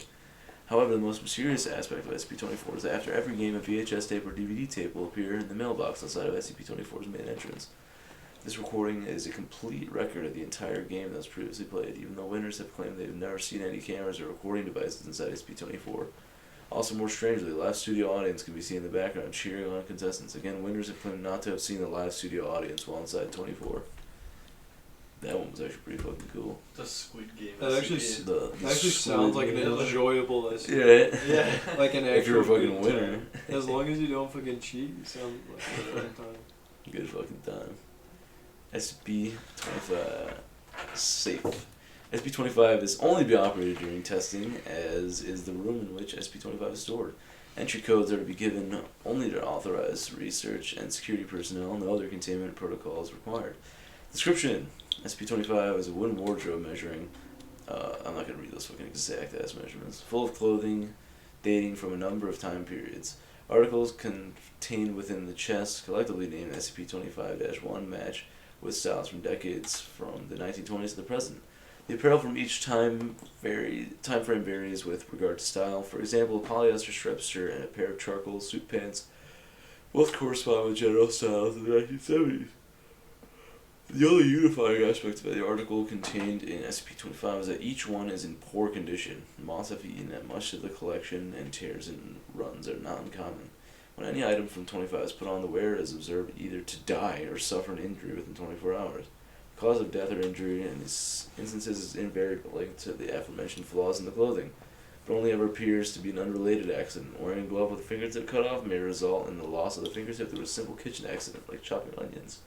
Similarly, a subject wearing a poncho with a sleeve missing will somehow cause a loss of the uncovered arm, be an attack by a wild animal or a vehicular accident that necessitates the amputation of the limb. If placed in a sealed, unfurnished enclosure while wearing an item from the chest, the wearer will either seemingly spontaneously contract a flesh-eating disease that begins in the areas not covered by the clothing, or suffer the failure of an organ located beneath an imperfection in the article. Diseases arising from such incidents may or may not be contagious. No study has been successfully undertaken due to the speed at which the strains observed run their course. Recommended that, if possible, the samples of the disease be taken to lab for possible weaponization. Following is an abridged testing log of 25. More thorough testing will accompany the classification of the document in its entirety. I got down with this. SP-26, Euclid. Special containment procedures. 26 is to remain securely locked and boarded up at all times when there is no research going. Alarms are set to alert the Foundation in case of entry of civilians or other agencies. SCP-26 is a 3-story public school building built in Wyatt. It has 2 wings connected to a central foyer. It was declared condemned in Wyatt after it was found the floor plan didn't match up to the building's blueprints. Came to the Foundation's attention after several disappearances in the area were linked to visits to the abandoned building. There is considerable graffiti on the interior walls of the school. Most appears typical, including gang signs, names, and street art. However, the graffiti fades and reappears, changing location. Writing on chalkboards and bulletin boards changes in a similar fashion. Subjects typically found range from standard school subjects, mathematics, literature, biology, to more esoteric subjects such as quantum entanglement and eugenics. One researcher reported one board detailing information about SCP-9, but photographic evidence showed only a blank slate. The phrase "the children used to sing" has appeared multiple times in various places throughout the building, but there is currently no explanation for its significance. A number of unconscious subjects have been found in the building, most of high school age, ranging from 12 to 18. They are dressed in accordance with the school's dress code, circa. Several have been identified as former students or faculty of the school who disappeared after the school shut down, in at least one case more than 10 years after the closure. It is currently unknown how they were transported back to SCP-26. All attempts to wake the subjects while inside the building have failed. On being removed from the grounds of SCP-26, the subjects wake abruptly. They experience a period of confusion before dying of extremely rapid dehydration, followed by advanced decomposition. No useful intelligence has been recovered from the subjects to date. The inability to wake subjects extends to those who fall asleep on the grounds of SCP-26, though the rapid dehydration only seems to affect those who have been found on the grounds of the school. Alright. SCP-26, Object Class Euclid. The host of SCP-27, or 27, yeah, is currently Subject 27-2, is to be kept in a 5x5 meter containment cell with a graded raised floor connected to a strong vacuum system. All creatures removed from the subject's containment cell are to be incinerated, except for a small portion to be diverted for analysis and necropsy. The cell is to be cleaned and inspected for structural damage daily. SCP or Subject 27-2 must be monitored by at least 2 personnel at all times. Any unusual behavior or vital signs on the part of the subject or appearance of any unusual species in the subject's vicinity must be immediately reported to level 4 personnel. Security personnel assigned to SCP-27 must be inoculated against all known animal-borne pathogens and must be armed with tranquilizer guns, with standing orders to subdue the subject if the need arises. Until SCP-27 is better understood, no personnel at level 4 clearance or higher should approach within 200 meters of the subject. SCP-27 appears to be a phenomenon of unknown source that seems to be tied to one human subject, currently 27-2 at the time. As host to SCP-27, Subject 27-2 is constantly surrounded by swarming vermin that are drawn to his location. The subject does not appear to be able to assert control of these creatures in any way, and is in fact prone to occasional attacks from feral specimens. These creatures have been known to attack personnel who approach too closely. Where the subject goes, an initial swarm of flying insects such as gnats and flies will start to form a cloud around them, usually within 2 to 3 minutes. Shortly thereafter, crawling animals including lice, cockroaches, worms, spiders, mice, and rats will begin to appear. The longer the subject remains in a location, the more vermin will gather there. When the subject leaves the location, some of these creatures will follow, but most will disperse. 27 has been known to transfer between hosts. Once, upon the death of the first host, SCP-27-1, since SCP-27 could likely repeat this feat, upon death of 27-2, all high-value personnel should be kept far away from the current host until more about 27 is understood. 27 is also likely transferred between hosts an unknown number of times before containment. Research into potential previous hosts has commenced, with preliminary evidence suggesting that 27 may have existed for at least 400 years. It is not known how 27 chooses or attracts animals, or even what 27 is. The previous host has never expressed feeling any sort of communication with a separate conscious entity. Analysis of the current host has been inconclusive at best. 28. Object Class Safe. No special means are needed to contain at this time, as SCP-28 has not shown any change in size, position, or shape during the entire period of its containment, but access must be restricted. Currently, 28 is contained on site, as 28 is not transported by any known means. 28 is sealed in a box 6x6x3 meter concrete room with a single door with 2 armed personnel stationed outside. Only authorized personnel are allowed exposure to SCP-28, and extreme care must be taken at all times. SCP-28 is itself harmless. The effect can only be damaging to the unprepared. Description: 28 is located in an abandoned storage yard outside a copper mine in northern Michigan. SCP-28 has no detectable physical presence of any kind, but its effect occurs in a 2.1 meter cube around what is commonly held as the center of 28. All forms of scanning and testing in the area of 28 have shown no abnormal readings. Adding or removing objects or attempting to remove dirt from under SCP-28 has no effect in altering the size or shape of SCP-28's area of effect, nor the onset or quality of the effect. Subjects entering 28 are within 3 to 6 seconds struck by total and complete knowledge of a subject. This knowledge is thus far completely random, both size and usefulness. Sometimes goes unnoticed for extended periods of time. More profound knowledge generally has a stronger effect, with some cases where this effect can be experienced multiple times by exiting and re-entering SCP-28, but can result in increasingly strong migraines and dizziness after 2 exposures. SCP-28 came to the Foundation's attention after research into news reports of a local miner who submitted a design for a cold fusion reactor to the U.S. Patent Office. Mr. Hunt reported that it just came to me like a bolt out of the blue. News and subjects were suppressed and contained after discovery of SCP-28 and the reactor designs implemented in the containment of 1995. Subsequent testing of 28 has yielded mixed results. 29. SCP-29 is being incarcerated in a Class 5 containment cell, Object Class Keter, by the way. She is to be allowed access to nothing of a physical nature. Her containment cell is to be placed behind a triple airlock to avoid her escape, as of Incident 2934A. SCP-29 is no longer to be fed, as she does not appear to need sustenance to survive. There are to be 3 guards on duty at all times on her cell, and 2 guards on monitor duty. Floodlights have been installed in the walls of the containment chamber and are to be on at all times. Once a month, the chamber is to be cleaned and checked for defects.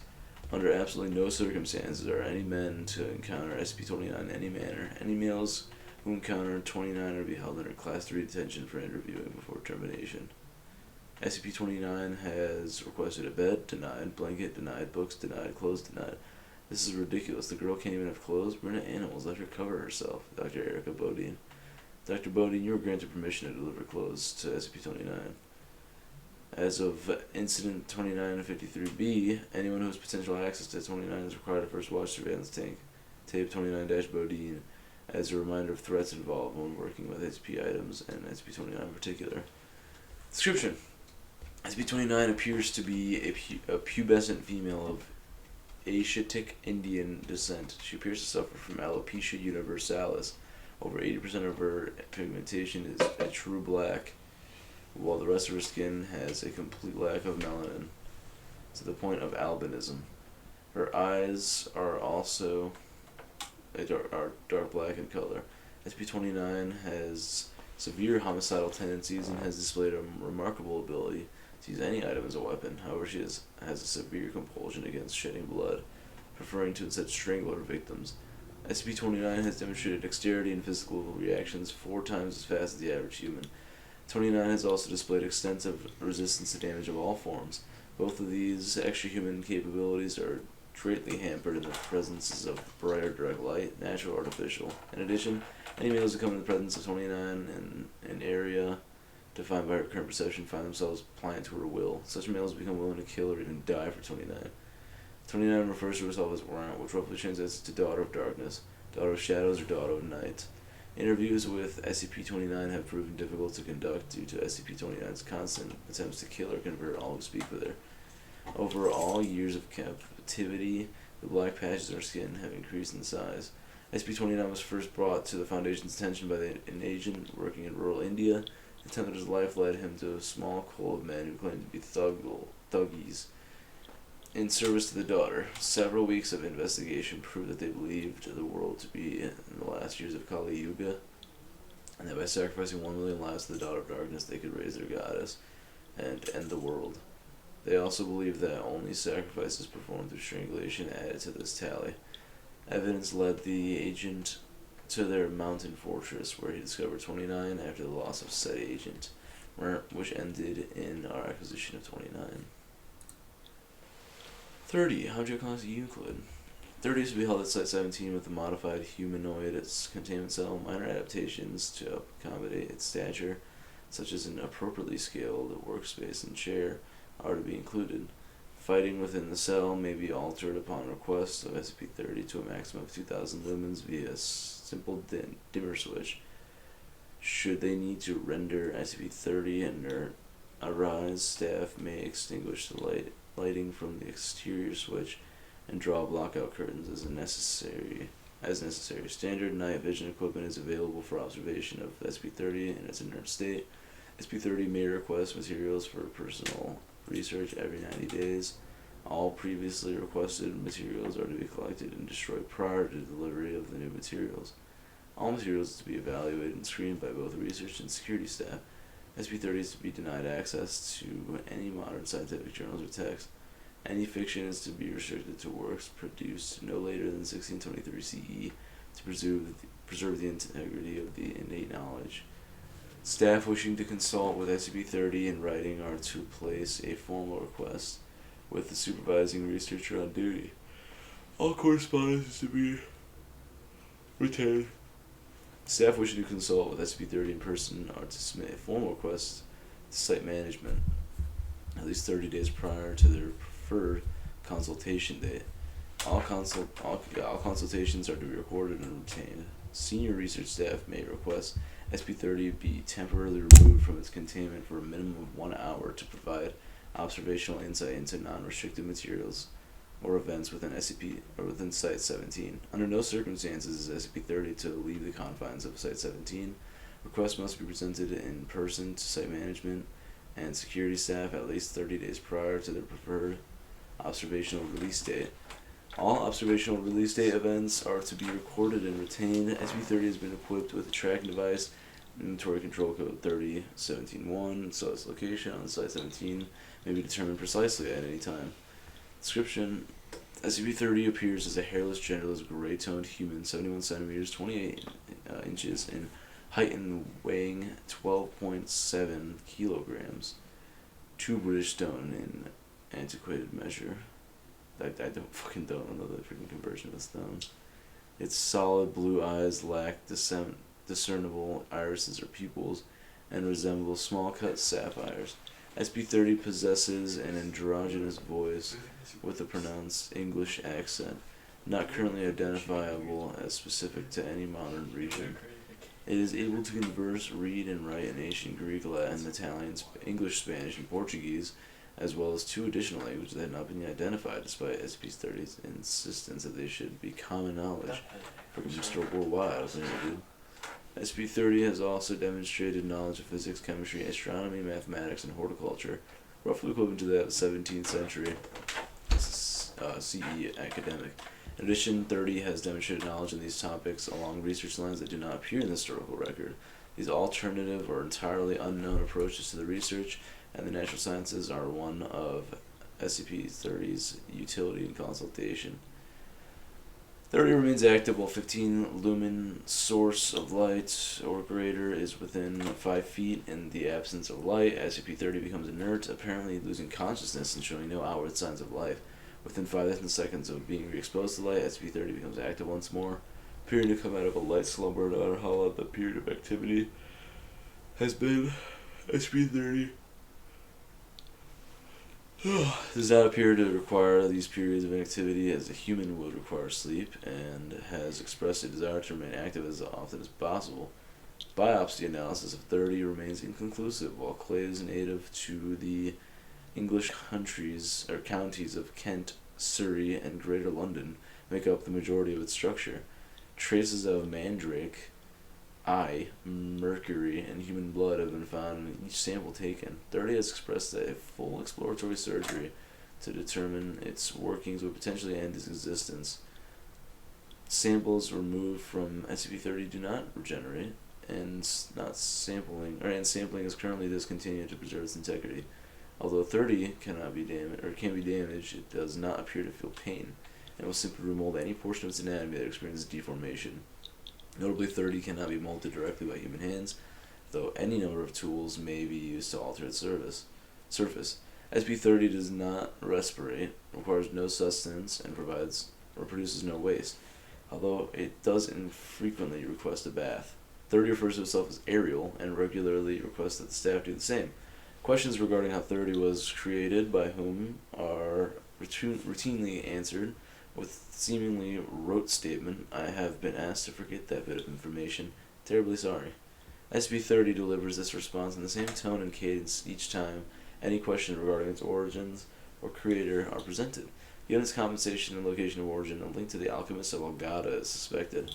SCP-30 was discovered June 12th during a mandatory archaeological survey with London's Mortlake district pending construction of a car park. It was buried approximately 2.7 meters below the street level, contained in a small stone sarcophagus. The sarcophagus bore no markings and was assumed to be that of a deceased infant, as additional graves were discovered in the survey area. This sarcophagus lid was shattered up during the excavation, exposing 30 to daylight. Upon being struck by the sun's rays, 30 aroused from its inert state to one of mild activity within a few seconds, stating "Good afternoon" to the assembled construction team. A member of the Foundation's Greater London Recon Force was summoned within hours and took the specimen into custody without resistance. A limited number of witnesses were given amnestics and released. And they're doing a lot of that Men in Black shit on these fucking people. See all the fucking SCPs? They're like, "Hey, you saw something fucking cool?" Fucking wipe your goddamn memory. I'd be pissed. 31. How are you feeling? I'm feeling good. Euclid. Alright, containment procedures. 31 is currently contained in the Ryugyong Hotel, located in the city of Pyongyang, Democratic People's Republic of Korea. As the nation it is located in is currently governed by an authoritarian regime with near complete control of state and national media. The possibility of information regarding 31 being released to the world at large is minimal. This said regime is also cooperating with the Foundation in order to maintain physical security of the state. Foundation personnel are instructed to comply with their directives so long as they do not interfere with larger Foundation aims. The structure of the Ryugyong Hotel serves to contain SCP-31 within the central spire, 3 secondary spires located at 120-degree intervals from the central pyramid. House Type 9 Heavens Blade Restriction Systems, calibrated to focus a disruptive energy field towards the central spire. Although unable to prevent physical escape of SCP-31, the system serves to prevent SCP-31's psychic energies from escaping the structure and affecting off-site personnel. Reclamation efforts to the hotel are currently underway, with local government forces utilizing hazmat-suited personnel armed with flame projectors and chemical sprayers to decontaminate areas affected by SCP-31. However, due to the slow pace of process and SCP-31's defensive capabilities, reclamation efforts are drastically behind schedule. Personnel who have become infected by 31's psychic abilities are to be terminated immediately to prevent their biomatter from becoming incorporated in the physical matrix. 31 is an amorphous organism with a mass of over 7.5 or 7,500 kilograms that has infiltrated the ductwork and maintenance infrastructure of the building. Tendrils emerging from SCP-31's central mass have spread through the hotel's plumbing and ductwork to all 105 floors of the building. At its peak, over 75% of the hotel's 3,000 rooms were contaminated by SCP-31. Reclamation efforts have destroyed a certain percent of the initial infestation, but over 400 rooms remain infected by 31. SCP-31's tendrils terminate in a pod-like structure, sporocarp, consisting of an ovoid structure approximately 2 meters in length, with multiple cilia-like structures branching off the main body. On some occasions, subjects in the presence of SCP-31 and sporocarp will instead perceive it as an individual the subject had a close emotional connection to in their past. The SCP-31 sporocarp will metamorphose into the shape of the person perceived and attempt to persuade the subject to remain with them for an extended period of time. The SCP-31 sporocarp will next attempt to make physical contact with the target individual with their cilia-like structures. Digestive juices will be injected in the subject's body, and their flesh will be consumed and incorporated into 31's body mass. In the meantime, a secondary flagellum will engulf the subject's cranium and brain, replacing the blood vessels with its own tendrils, which will maintain life support of the affected brain by some yet undiscovered means. The tendrils will discerbrate the subject and transport the subject's cranium back to the building's ductwork, where it is incorporated into the central mass. Footage taken through surveillance drones indicate that there are currently crania in the network of tendrils attached to SCP-31 central mass. By all indications, the brains contained within are still alive and may be conscious. There's just a little history and appendix and shit. Is that that hotel? Is that the fucking one in North Korea? Yeah. Yeah, that like triangle, that pyramid one. Yeah, the one that like they built it and then they never fucking put anybody in it because nobody can afford to be in it. They never put anybody in it? No, never. There's not even like, I don't even know if there's like rooms in there that are finished. I think they have like a couple floors that are actually finished for like guests and stuff of like foreign countries, but. Oh, so those are the only people like ever like. Right, but spend the night there? Yeah, because they don't have the infrastructure to like actually fucking fill those rooms. I mean, it's North Korea, like what you said. It's a fuck. That's an interesting one. Hell yeah. That's like North Korean propaganda. Oh, thanks for the follow, Bulls Gaming. It's like an hour ago, but I think you should watch. That fucking North Korean propaganda where it's like, yeah, nobody's in here because there's a fucking SCP in there. Literally. That's our excuse. These guys, man. More cover-ups. Oh, this one's a short one. This one's a fucking cute one. SCP-32. Object class Euclid. 32 is to be housed with an automated containment unit 535-15. Direct contact with 32 is to be restricted to research-relevant tasks only.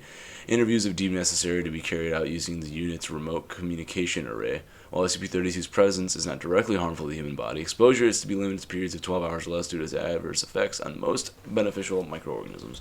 32 is to not be exposed to any biological material, not refined or otherwise, tempered by humanity, with an emphasis on non-human living entities. For a full list of classifications, see Document 32 RCL. SCP-32 neither requires nor requested substances or other forms of comfort. 32 is the type F.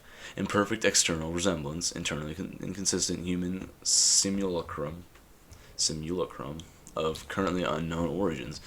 It is composed of an outer shell of pigmented silicone, 5.5 millimeters thick, and various plastic fiber polymers, with the outward appearance of a Caucasian woman nearing the third decade of life. SCP-32's interior is composed of entirely liquid refined oil, lack of any skeletal muscle structure. Despite this, SCP-32 is capable of locomotion and speech. 32 is capable of maintaining the illusion of humanity at a moderate distance, but it becomes unconvincing at a closer range, causing mild discomfort in most observers. This effect has been deemed non-anomalous, despite apparently possessing fully realized cognitive abilities. 32 claims that it is not sapient, acting only as an intermediary instrument of its creators. The Foundation has not been able to identify or refute this claim as of yet. 32 possesses extreme adverse effects to any biological entity in its close vicinity not created, willfully influenced, manipulated, or similarly related to humanity. While the exact nature of these effects varies, 32's presence inevitably causes severe and irreparable damage to the ability of any living organism to change and use energy. While flora... What the fuck was that, like amalgamation? While flora loses its ability to photosynthesize or otherwise produce or consume energy, fauna, the use of its respiratory and digestive systems, etc., this applies to microorganisms as well, though 32's effects seem to favor damage to their reproductive systems instead. It is hypothesized that the symbiotic relation some microorganisms have to humanity is the reason for this discrepancy. 32 was discovered sitting on the doorstep of the inner compound of Foundation site near Slovakia.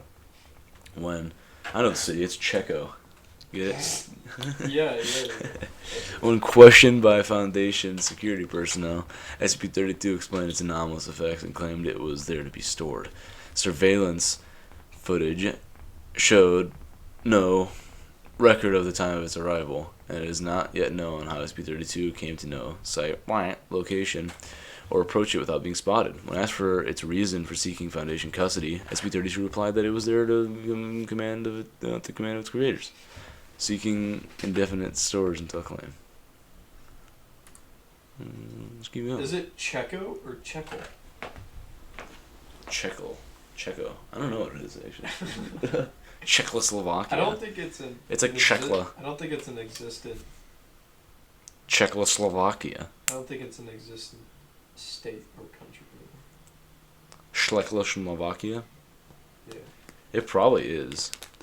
Well, I think Do you guys know Czech? there was this thing going on in like Czechoslovakia. World Wars that like made it go away or something like that. What about like the World it Wars? was a USSR territory and then it like, got rendered. Yeah, Czechoslovakia. It's It was, I think, at some point. You have to ask the communist survivors, man. Ask the Mr. Google. The people who survived the communists. I'm gonna fucking come. Hey, Google. Right here, right? Right here, right now. Thank you. You kicked me. No, We're not even a tenth of the way there, dude. I'm sick and tired of this fucking. Let us know when you're hungry too. We'll go get you food. Yeah. Oh yeah, did you go grab me food? Yeah, we're down. What do you have a taste for? You. God. Yeah. We'll grab food soon, bro. I guess there'll be an intermission or some shit. Yeah. SCP-33. Euclid. 33 should be 33 should be inscribed on any single sheet of irregularly shaped and handcrafted paper, papyrus, canvas, or vellum when not involved in active observation or study. The dimensions of the paper-like product should have no parallel borders, no right angles, and no sides. Length should be equal to any other 33 safe dimensions. When contained in this manner, the paper-like product should be secured in a locked, non-combination storage vault at least 30 meters from any computing or recording device. Logs for checkout or check-in of SCP-33 should be filled out at the minimum safe distance of 30 meters to avoid possible contamination of the paper product or electronic device the log is kept in. When removed for study, SCP-33 can be copied to a white chalkboard with 33 safe dimensions by Class D staff. Upon transfer to the white border chalkboard, the paper-like product that had contained SCP-33 should be incinerated. Observation and study should take place in a secured conference room at least 30 meters from any computing or recording device for the maximum 25-60-second viewing window. What a weird fucking time thing. All observations or notes should be made on at 33 safe materials. Under no circumstances should any notes regarding 33 leave the storage facility or be put in a computer or recording device. At precisely 2,000 seconds of viewing, researchers must stop, and SCP-33 should be transferred to a new 33 safe paper-like product and returned to storage by Class D staff.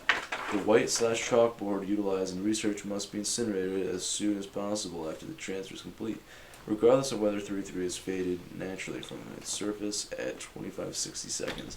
Whether 33 safe procedures halt or merely slow the deleterious effects of 33 is unknown. It's theorized that the irregular borders and handcrafting by mathematically unpredictable humans somehow disrupt the logic which allows 33 to function. SCP-33 appears as a field of complex mathematical symbols ranging from simple layman identifiable representations to those only interpretable by highly trained mathematicians.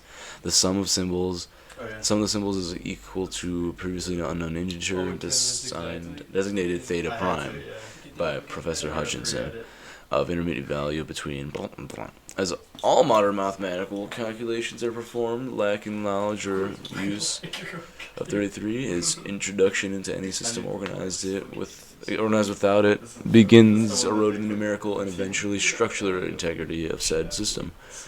This effect extends to SCP-33's transfer to any paper-like defined as paper vellum surface as not possessing 33 safe dimensions or any computing or recording device it is input into. If inscribed in any other material, SCP-33 fades into unintelligibly in precisely 25-60 seconds. In addition, SCP-33 has shown an ability to leap from 33 safe material to manufactured electronic material, which it can destabilize in at least one instance. Incident Report 33D, requiring the institution of a 30-meter safe distance for electronic devices and paper-like products with 33 safe dimensions. There is currently no 33 safe specification for electronic storage of the operational research projects involving SCP-33 are dedicated to finding such a method for electronic storage. Operational research products are dedicated to the application of SCP-33 as a neutralizing factor for potentially hostile machine logic-based SCP objects. Clarifying commentary from Professor Hutchinson follows for non-specialist staff in Document 33A. Effects may be reviewed in Document 33Q. Alright. 34. Safe. 34 is to be kept in a secure room with access granted only to level 4 personnel. SCP-34 itself will be kept in a locked case that is under 24-hour surveillance. When not in lab conditions, 34's protective teeth cannot be removed under any circumstances, and personnel in contact with SCP-34 must be placed under 24-hour observation period until their identities can be confirmed. 34 is a primitive knife constructed out of pure obsidian. Tests revealed that 34 is approximately 1,000 years old. Describe its crude method of construction and age. 34 is still incredibly sharp and requires no maintenance to retain its edge. Expert analysis hypothesizes that SCP-34 may be of South American origin that may have been used by Native American rituals. Several accounts from Spanish conquistadors exploring the Huarant region support this hypothesis, with detailed readings of how Huarant priests would flay their victims alive with similar knives and wear their skin as a tribute to their gods. That's brutal. That's actually kind of fucking brutal. And metal. But brutal. SCP-34 has the ability to allow its bearer to take on the appearance of another individual. If SCP-34 is used to cut a piece of flesh from a living individual and that piece of flesh is placed against the skin of another individual, the second individual will not only take on the appearance but all physical characteristics of the first individual. Testing has been shown that the minimum amount of skin required is as little as 1 square centimeter. However, this testing has also revealed that the amount of time the transformation lasts is directly proportional to the amount of flesh used. The ratio of time that the transformation lasts to the flesh used is 1 hour for every square centimeter used. Once the time limit has passed, the affected individual will revert to their original form. Analysis of 34's ability shows that its method of mimicking another individual is nearly flawless. Not only does SCP-34 change its bearer's physical appearance, but their actual physical attributes as well, including height, weight, muscle mass, bone density, hair growth, eyesight, strength, and most physical medical conditions. Even DNA. The only physical traits that are not carried over are the wounds caused by the SCP-34 itself. Subjects will retain their original personalities and memories while transformed, even though the process is nearly instantaneous, taking only a few seconds. Human test subjects have described the transformation process as extremely painful. Subjects also may suffer psychological trauma depending on the extent of their physical transformation. Side effects are especially serious if the subject takes on the appearance of a person with differing gender or with wildly different physical attributes. However, in order to function properly, the individuals must have their flesh cut off. Who had their flesh cut off by SCP-34 must still be biologically alive to maintain the transformation. Should the individual whose identity have been stolen transpire, the effect immediately wears off. Further details may be found in Lab Report 34A. Also, 34 only appears to work in human subjects. Cross-species experiments with 34 have resulted in 34 came into the Foundation possession when an imposter disguised as Dr. attempted to infiltrate site. The imposter was apprehended when authorities discovered the real tied up in his home with a large potion of his right arm skinned. Further details may be found in post-interrogation report 2211. Jesus Christ. That is brutal. I'm definitely going to make a video about just this one, because holy shit. That's fucking raw. Here we are. We're getting to some of the popular ones. SCP-35, Object Class Keter. SCP-35 is to be kept with a hermetically sealed glass case, no fewer than 10 centimeters, 4 inches thick. This case is to be contaminated within a steel, iron, and lead shielded room at all times. Doors are to be triple locked at all times, with the exception of allowing personnel in or out. No fewer than 2 armed guards are to be posted at any time. Guards must remain outside at all times and are not allowed within the containment room or under any circumstances. A trained psychologist is to remain on site at all times. Research personnel are not to touch SCP-35 at any time. 35 must be moved to a new sealed case every 2 weeks. The previous case must be disposed of via SCP-101, as it shows no adverse reactions with 35's corruption. Anyone who comes into contact with 35 when it is in possession of a host is to be given an immediate psychological evaluation. Description: SCP-35 appears to be a white porcelain comedy mask, although at times it will change into tragedy. In these events, all existing visual records such as photographs, video footage, even illustrations of 35 will automatically change to reflect its new appearance. A highly corrosive and degenerate viscous liquid constantly seeps from the eye and mouth holes of SCP-35. Anything coming into contact with the substance slowly decays over a period of time, depending on the material, until it has decayed completely into a pool of original contaminant. Glass seems to react the slowest to the effects of the item, hence the construction choice of its immediate container. Living organisms that come into contact with the substance react much the same way, with no chance of recovery. Origin of the liquid is unknown. The liquid is only invisible from the front, and does not emerge or is even visible from the other side. Subjects within 1.5 to 2 meters of SCP-35 or in visual contact with it experience a strong urge to put it on. When SCP-35 is placed on the face of an individual, an alternate brainwave pattern from 35 overlaps that of the original host, effectively snuffing it out and causing the brain death to the subject. The subject then claims to be conscious, with the consciousness contained within 35. The bodies of the possessed subjects decay at a highly accelerated rate, eventually becoming little more than mummified corpses. Nevertheless, 35 has demonstrated the ability to remain in cognitive control of a body experiencing severe structural damage, even if the subject's body literally decays to the point where motion is not mechanically possible. No effect is found to be had when placed on the face of an animal. Conversations with SCP-35 have proven to be informative. Researchers have learned various details about other SCP objects and history in general.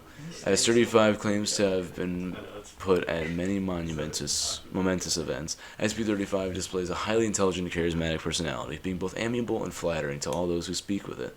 35 is scored in the 99th percentile on all intelligence and aptitude tests administered to it and appears to have photographic memory. However, psychological analysis has discovered 35 to possess a highly manipulative nature, capable of forcing sudden and profound changes to interviewers' psychological state. 35 is proven to be highly sadistic, prompting some to commit suicide and transforming others into near mindless servants with linguistic persuasion alone. 35 has stated that his intimate knowledge of the workings of the human mind implied that it can change anyone's views given enough time. Wow. That is some heavy stuff. Let's do it. Once a year, it's 36, Object Class Safe. Once a year, every year, a mobile task force is dispatched from Containment Command 2 and to Site 22A to defend the runway and airport located there. Civilian facilities to be cleared of all non-SCP personnel by 400 hours of September 23rd, and none are allowed to return until the sunrise the next day. On October 1st, all civilians must be evacuated again before sunrise and will not be allowed on Site 22A until the return of the pilgrimage flight. Pilgrims in transit from the arrival flight awaiting departure on the pilgrim flight may only be cross-examined by researchers with Level 3 security level clearance or higher. 36 includes the location Site 22A, a small airport on the Mosul region of northern Iraq, and Site 22B, the destination of passengers boarding at Site 22A. The key components of SCP-36 are the arrival flight, a passenger plane that varies in make and model from year to year, that arrives shortly after dawn, September 23rd. It appears on radar for about 30 to 40 kilometers away from Site 22A. When it lands, pilgrims exit the plane and enter the terminal. No crew have ever left the plane. Observations have only revealed a masked pilot and a co-pilot. This plane leaves quickly after the pilgrims exit and does not wait for clearance for takeoff, nor does it identify itself upon approach for landing. The pilgrims, people of the Yazidi faith that exit the arrival plane, who are said to be undergoing the Kiras Koran. Each year they are examined and identified as various people of the Yazidi faith that have died during the previous year. This is done through birth certificates, photo IDs, specific knowledge questions, and when possible, fingerprinting. Most have been known to be friendly and amicable, though most are reluctant to give details about the Kiras Koran. In the past, all have been shown to be unable to recognize family and friends, or have been able to remember any information beyond what a short-term memory would normally allow. In the late afternoon of September 23rd, most pilgrims begin to emphasize how important it is that their pilgrimage must begin. That time they pile onto the pilgrimage plane and never depart, never to be seen again. The pilgrimage flight, a passenger plane provided by SCP personnel for the transport of the pilgrims, it is manned by a crew of trained Yazidi holy men. The crew are typically never able to elaborate upon details of the pilgrimage or what Kiras Koran actually is. SCP equipment on board function optimally, but recorded data will only slightly increase our understanding of the pilgrimage each year. Though the flight is gone for 7 days, the crew and recorded data are only able to count for a few hours. Days are missing from the time recording equipment and cameras, though nothing abnormal is ever observed. The plane disappears from the radar, and visual contact is lost about 50 to 60 kilometers away from the Site 22A until it returns about sunrise on October 1st. Site 22B. The destination of the pilgrimage plane. It is a small airport consisting of a runway and single building located at coordinates ramp. It has only been observed by pilgrimage crew and cameras on the plane. It does not appear in satellite images, and attempts to reach it on foot have failed, once with disastrous results.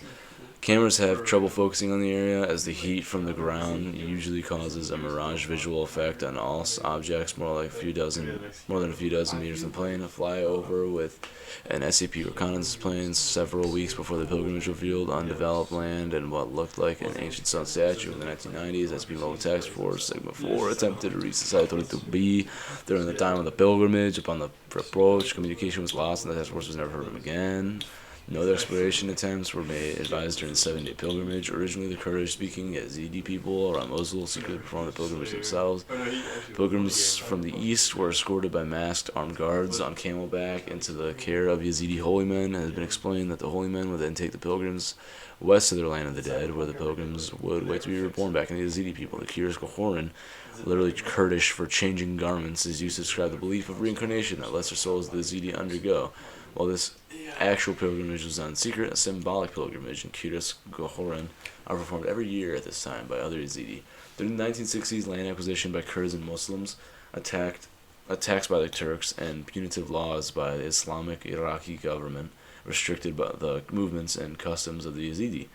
During that time, the Foundation stepped in and offered aid in a way of advantageous clause that granted SCP planes unrestricted access to airport facilities in the area. Almost immediately, mysterious planes carrying pilgrims from the east began landing at the local airport, and an elusive airport at their destination appeared as well.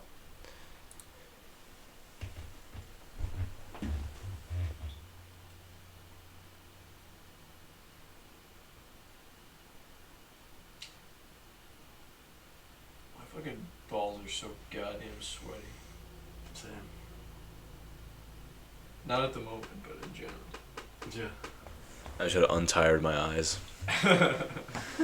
Oh, I thought you were staring at the fucking studio. Just fucking putting your finger there. Alright, we're 37. Euclid. Alex, Yeah. when we get you food, like when we head out to go get you food, we're gonna go to fucking get monsters for us. Hell yeah, dude. So we all stay. I'll go with you guys, don't worry. Okay. Are you sure? Yeah, we're gonna take a break. Okay. We're gonna take a freaking intermission. No. Euclid. SCP-37 is magnetically contained in the subterranean complex known as Site Thank you. 22. Object size, spectral signature, and temperature are constantly monitored both on-site and remotely from 98. The primary containment chamber is lined with heat-conducting, radiation-resistant nanopeak GFV polymer tiles and evacuated of any atmosphere. Heat from the subject is radiated into the surrounding rock. Should enclosure integrity become compromised, the emergency system will generate a low-power argon plasma shield. This is projected to provide a minimum of 4 hours for on-site engineers to effect necessary repairs before the object breaches containment.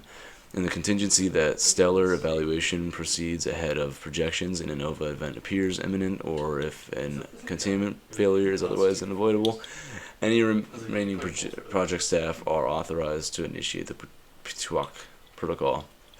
SCP-37 appears to be a star approximately 5 centimeters in diameter, luminosity about 1 times 10 to the negative 12th power times that of our sun, and a surface temperature of about 5,000 Kelvin, described by UBVRI analysis.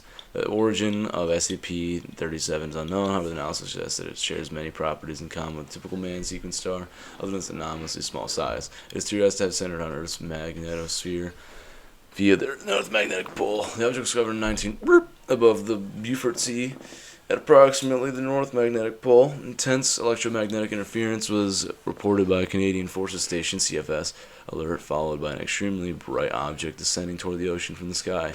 The SCP's Guardian responded and discovered the object waving an erratic trajectory about 200 meters above the surface of the water. Once containment procedures were devised, it was transported to Site 32 for study. Containment and transport of 37 have been achieved by the use of a powerful electromagnetics to which the artifact aligns itself according to its own magnetic field. The primary change to containment thus far has been its powerful electromagnetic emissions, which are intense enough to be easily seen by the naked eye from high Earth orbit.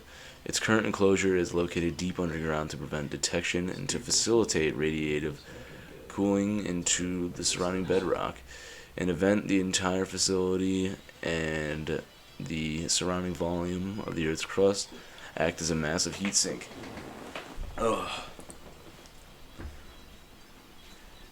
38, safe. 38 is to be watered twice per day via overhead mister. Should the mister break for any reason, tenants should water 38 by hand and until it has been fixed.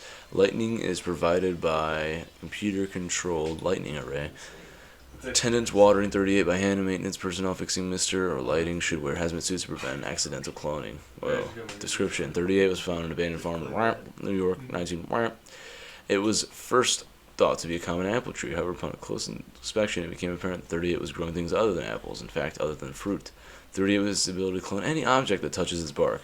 Objects begin growing almost instantaneously and reach maturity within a matter of minutes. A weight limit of 200 pounds per object has been previously recorded. Objects that 38 has thus far cloned included apples, oranges, watermelons, eggplants, candy bars, snack foods, televisions, toasters, laptops, keys, chairs, Ys, DVDs, CDs, cats, dogs, and people. Human and animal cloning through 38 is not recommended as they appear to age quickly. The majority of these clones live on average 2 weeks.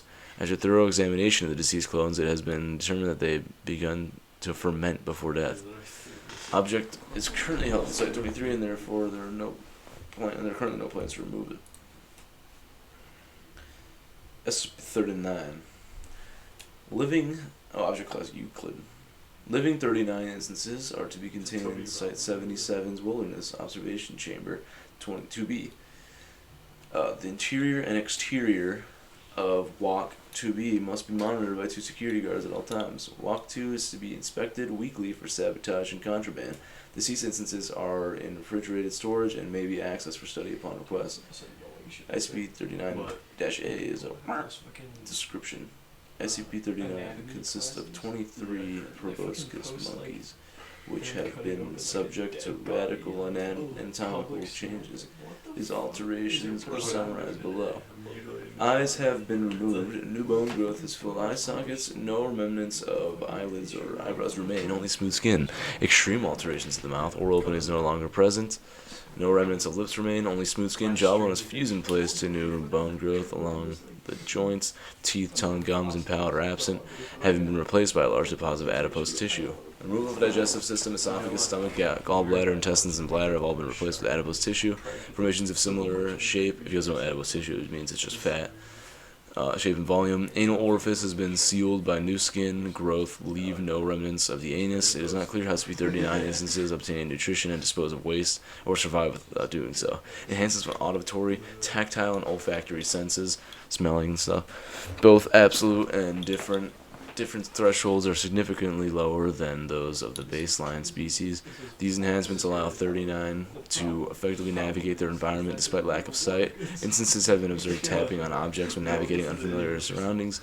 This behavior has been theorized to be a form of rudimentary echolocation, but this is not yet to be proven. Intelligence enhancements. 39 score consistently higher on all provided condom tests than their non-anomalous equivalents. 39 are capable of reproduction at the time of writing. 5 instances of 39 have been born since the containment. Scp-39 has shown a very close bonding among their species, with newborns being often cared for by all capable adults. New instances are born with the same anatomic anomalies as their parents. Despite this, testing this has not been identified with genetic divergence from baseline species in 39 instances. 39 communicate via touch in complex series of nasal vocalizations, many of which have not been observed in non-anomalous nasali lavatus. Original instances also possess a rudimentary understanding of broken English. This knowledge has not been passed on to newborns, but they do naturally learn some English from the exposure to the Foundation personnel. Instances of 39 have demonstrated the ability to operate mechanical tools and perform various complex tasks primarily related to automobile construction and maintenance. This knowledge does not appear to be innate, as newborn instances do not possess it.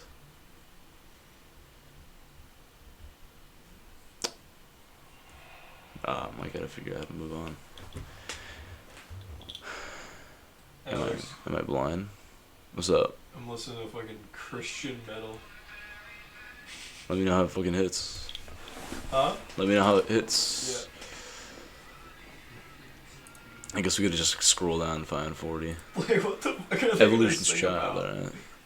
40. Anomalous human is the object class. Containment class, active, has rating yellow. Whoa. 2-person residential module. Access to a site library, recreational facilities, cafeteria, and public areas. Dietary restriction. Youth educational curriculum enrollment.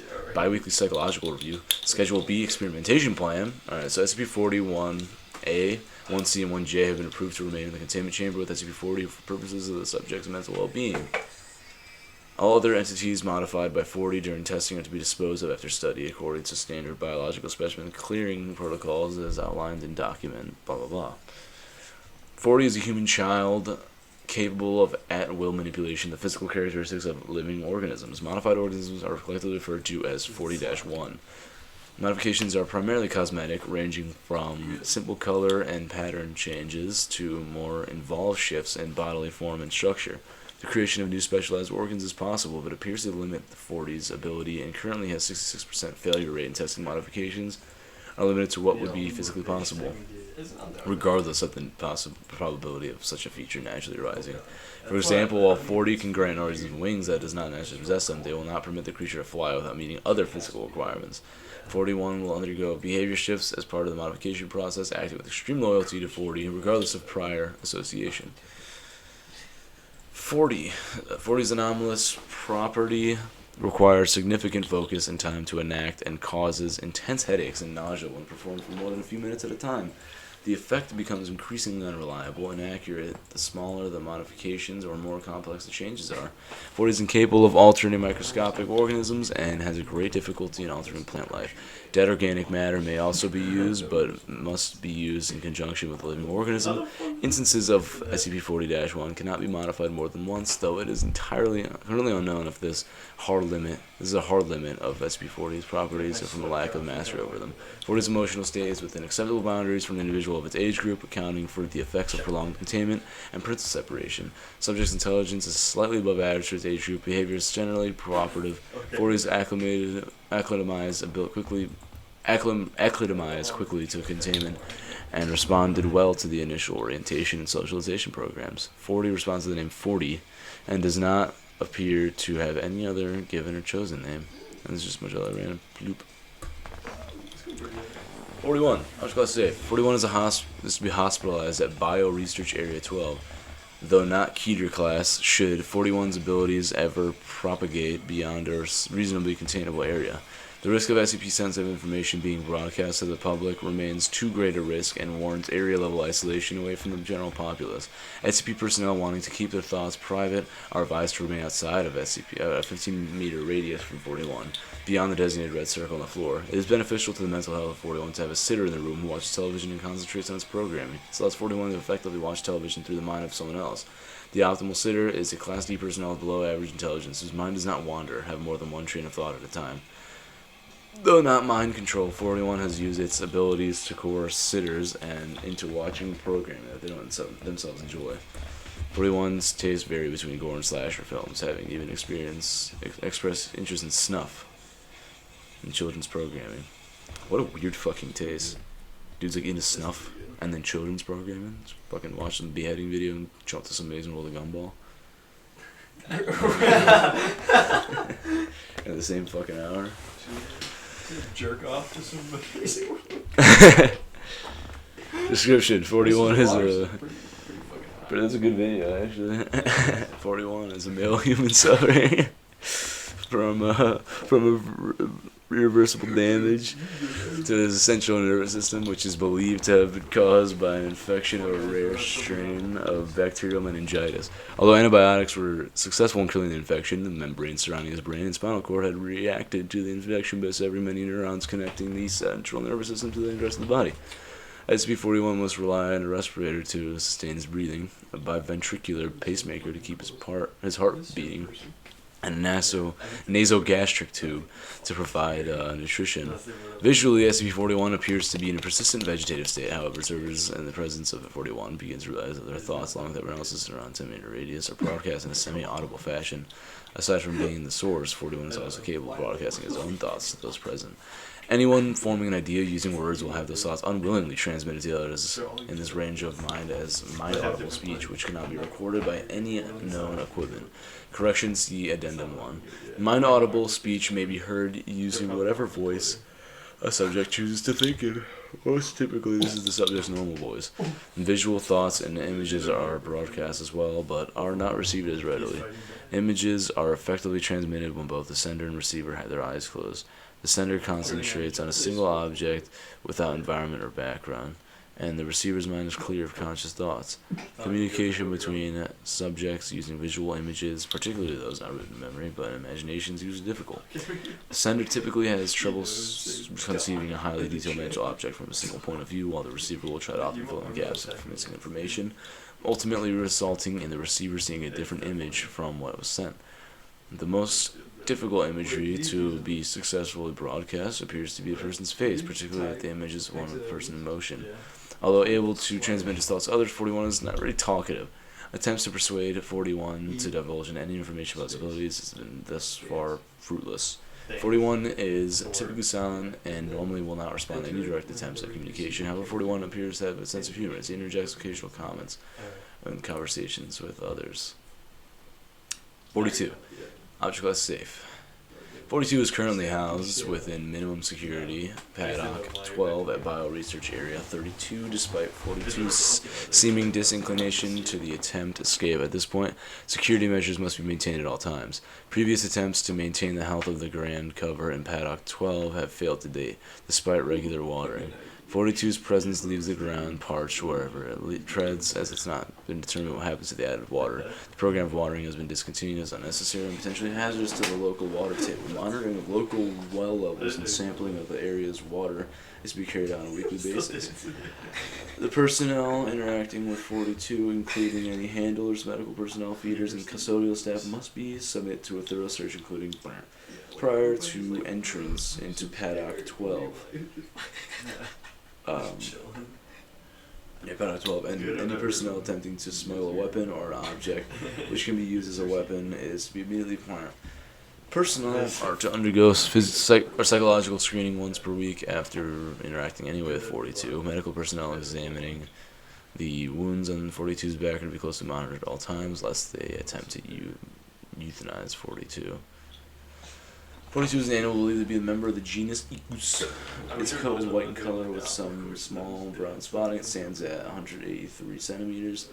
to its withers and weighs 710 kilograms. Its weight has been dropped significantly since it has been in Foundation custody due to both atrophy from lack of physical activity and refusal to eat. The liquid nutrient diet forcibly administered helps keep it alive, but it remains emaciated and weak. 42 exhibits 2 large bone protrusions from its back linked to powerful musculature, now atrophied throughout its back. These bones end at 37 meters from the surface of its back, and they protrude from its skin in open, ragged wounds. To date, no healing has been observed out of these wounds, though some clotting must be taking place for 42 to have not bled out. 42 exhibits a listless demeanor and has been unresponsive to any attempt by skilled workers to incite activity. If allowed to do so, 42 will lay down on the ground immobile, not moving to eat, drink, or relieve itself. Pain response conditioning has proved somewhat effective in getting 42 to rise so that it can be cleaned, but eventually it will attempt to lay down again, no matter the strength of the shock administered, even to the point of losing consciousness. Researchers are divided as to SCP-42's level of intelligence. While some believe that it's simply an animal, no smarter than others of its genus, others have come to believe that it may in fact be sapient. It has shown to make eye contact with persons entering Paddock 12, most of whom describe it as looking pleading. 42 has been involved in accidents on multiple occasions where it has been injured in places of equipment or its enclosure, which those arguing for intelligence believe to have been intentionally caused by 42. 43. Object Class Safe. 43 requires no special containment, although it's recommended that 43 not be used for purposes other than testing. A turntable is to be maintained in the same room for testing. 43 appears to be a vinyl copy of the White Album by the Beatles. However, upon closer inspection, the record has no grooves, and in spite of this, the record will play from the start to finish regardless of the starting position of the needle. The worst torture imaginable. When the 29th track is reached, instead of playing Revolution 9, the disc stops spinning and faint breathing can be heard. Occasionally, the entity responsible for the breathing will speak in a male voice. The entity will respond to questions and shows a profound encyclopedic knowledge of the music industry, musical theory, and obscure trivia about many bands and artists. However, the entity refuses to answer questions regarding the Beatles or its own personal details. Thanks, John. Yeah, freaking Beatles slander. If you want the answers, you just play some Beatles.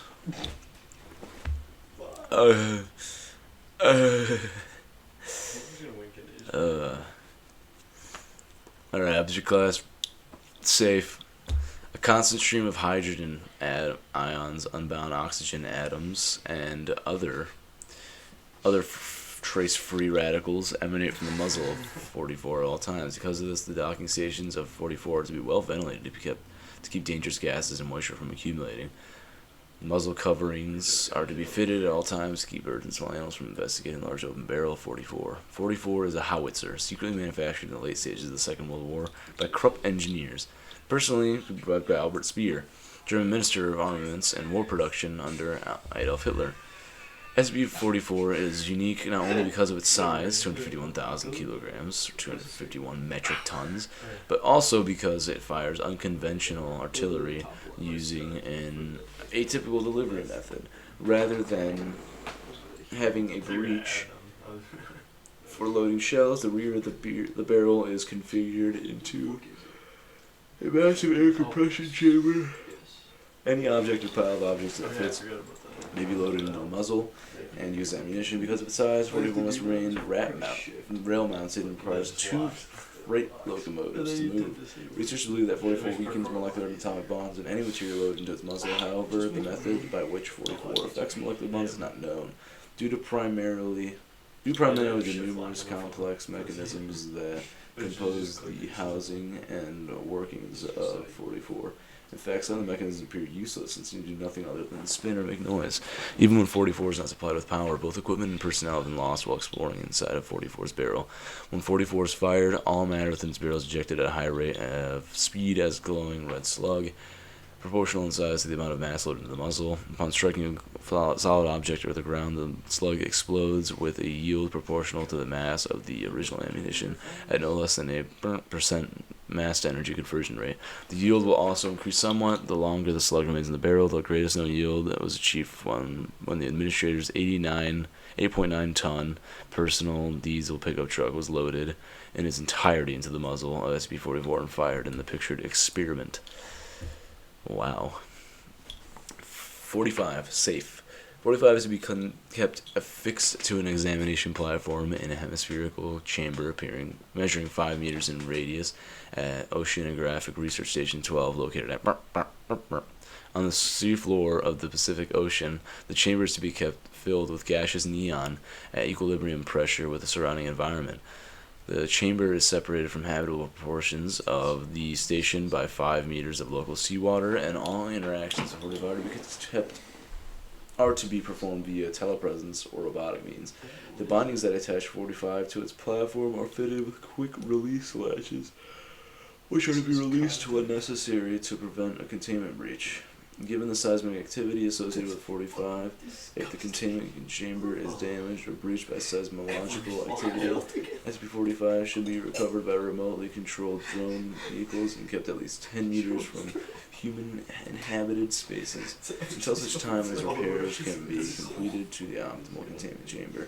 Description: 45 is an icosahedron composed of ice-7, heavily occluded with planar fractures in a regular, complex pattern. 45 is an average radius of 1.7 meters and a density of 2.6 grams over centimeters cubed, which is approximately twice that of non-anomalous ice-7. SCP-45 remains in a stable state at temperatures ranging from 0.074 to 500 Kelvin, approximately negative 273 degrees Celsius to 227 degrees Celsius, and pressures ranging from 0.4 pascals to 3 gigapascals. Although it is possible to melt or vaporize SCP-45 at temperatures and pressures outside of these ranges, the H2 involved is attracted to itself by unknown means and will remain in very close proximity. Unless forcibly separated, the water will freeze as soon as the conditions return to position inside of 45's stable range, and any subportions kept separate prior to freezing will freeze into smaller icosahedrons identical in form and properties to the total amount of 45. Based on available evidence, it's currently believed that 45 is a three-dimensional projection of a hypericosahedron. Research is going to determine how 45 is able to maintain a stable lower dimensional projection and whether this can be adapted for use when interacting with other dimensionally anomalous SCP items. At unpredictable intervals ranging from 2 weeks to 3 months, SCP-45 will spontaneously rotate around multiple axes simultaneously for a period longer than 73 seconds. During this period, a series of small seismic events less than 2.5 on the Richter scale will occur in the immediate area of SCP-45. If SCP-45 is prevented from rotating, the seismic events will increase in strength logarithmically to a maximum of 5.3 on the Richter scale following the end of the rotation period. The radius of 45's effect will temporarily double for the same amount of time that it rotated. When gaseous, nitrogen or argon come within 3.7 meters of any portion of SCP-45, they are replaced by different compounds. Nitrogen gas is replaced by liquid water, nitrogen is replaced by liquid water at a conversion rate of 1 mole of nitrogen for every 1.98 moles of water, and argon is replaced by crystalline sodium chloride, table salt, at a conversion rate of 1 mole of argon for every 4.26 moles produces 4.26 moles of sodium chloride. SCP-45 was discovered in 1972 when a Foundation submarine scouting the Pacific Abyssal Plain for suitable locations for undersea bases was diverted to investigate the epicenter of a series of unexpectedly localized strong tremors. SCP-45 was found lodged in a crevice, which had apparently prevented it from rotating. When removed from the crevice, it was brought towards the vessel for further study, and upon coming with range of the interior atmosphere, exhibited its anomalous effects. This resulted in a catastrophic breach of internal containment protocols and the loss of 12 crew members prior to SCP-45 being released and submarine moving on range. This dude really put his Chem 104 fucking nose to work. SCP-46, Object Class, Euclid. The land surrounding 46 has been purchased and surrounded by multiple layers of security, including fencing barricades and lethal effect traps. Multiple signs marking the area as private property are to be prominently displayed. The area is to be heavily guarded at all times to prevent access by civilians to 46. All personnel working on or around the 50-kilometer radius of 46 are to undergo rigorous medical testing to ensure the absence of any potentially life-threatening illnesses. Additionally, increased mental health examinations are to be administered to ensure that no personnel inclined or potentially inclined towards self-harm or self-destructive tendencies are allowed within the 50-kilometer radius. Any injured personnel are to be evacuated to hospital outside of the 50-kilometer zone around SCP-46. All vegetation surrounding 46 is to be destroyed, and all animals attempting to access 46 are to be terminated and destroyed before reaching its outer perimeter. Any personnel showing unusual interest either in 46 or in traveling to the region near 46 are to undergo medical examinations as detailed above. Any modification to these containment procedures are to be approved by the O5 command before being added to this containment document. Any personnel attempting to modify this document without appropriate authorization are to be demoted and resigned. Description: 46 is a predatory botanical mass located in southwestern Kentucky. SCP-46 is composed of two parts. 46-1 is a large mass of vegetative matter composed largely of plants indigenous to the region, including Quercus alba, Ilex aquifolium, and Lonicera sempervirens, though several offshoots composed of other plant species are also present. 46-2 is land in the immediate vicinity of 46-1, extending to a roughly circular area around 20 meters in radius from the space. The area is 46's primary feeding area. 46 is capable of attracting prey within 50-kilometer radius through hallucinogenic means. All evacuations of personnel should carry them outside of this radius to disable 46's effect. Animals, including humans, suffering from potentially life-threatening physical injuries or diseases, or who are afflicted by psychological disorders that induce self-destructive tendencies, feel a powerful compulsion to come to SCP-46-2 and lie in a prostrate position facing 46-1. Individuals lying in such a position are rapidly attacked by an unusually powerful combination of saprophytic organisms and opportunistic infections, including several strains of methicillin, resilient Staphylococcus aureus, MRSA, known to induce necrotizing fasciitis, also known as flesh-eating bacteria, a formal fungal spore similar to Stachybotrys chartarum, or black mold, which poisons prey organisms and induces paralysis and finally complete consumption by several heretofore unknown species of insect that emerge from the inside of 46-1 during the final stage of feeding. 46 appears to derive nutrition through the complete digestion of affected individuals, particularly larger mammals such as humans. It is unknown whether 46 is capable of growth.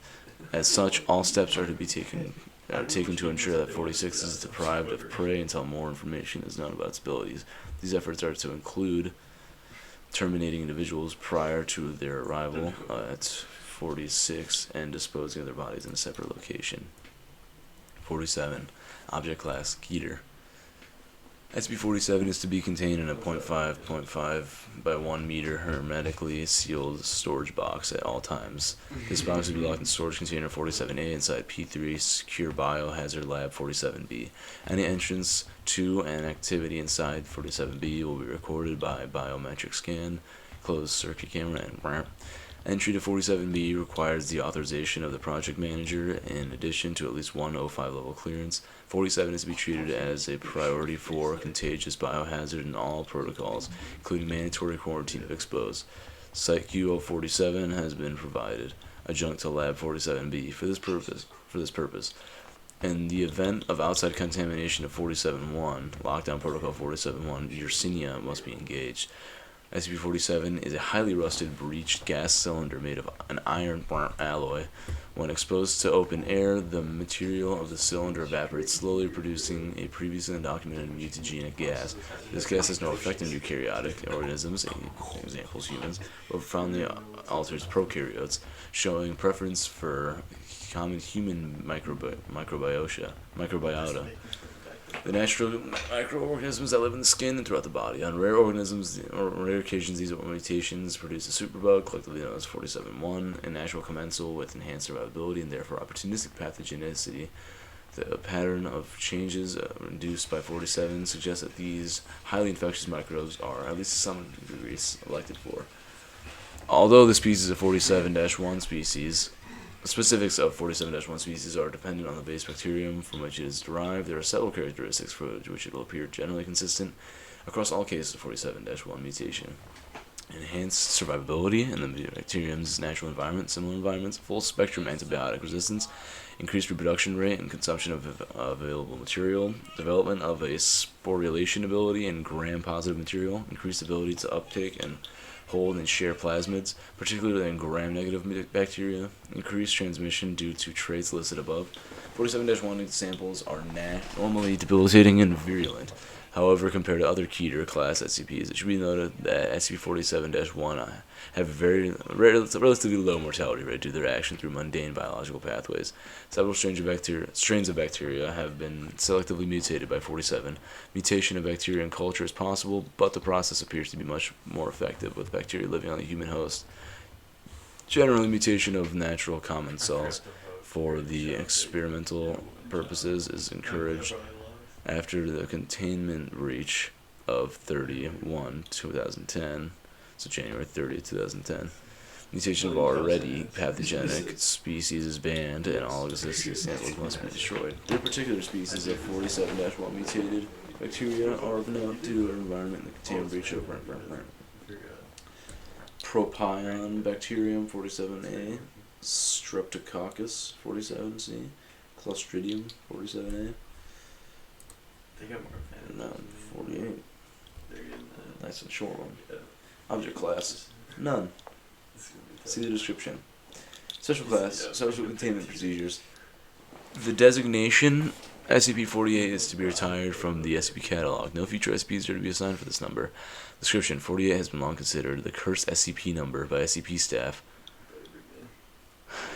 Any items given this designation tend to be destroyed, decommissioned, stolen, or otherwise lost to the Foundation.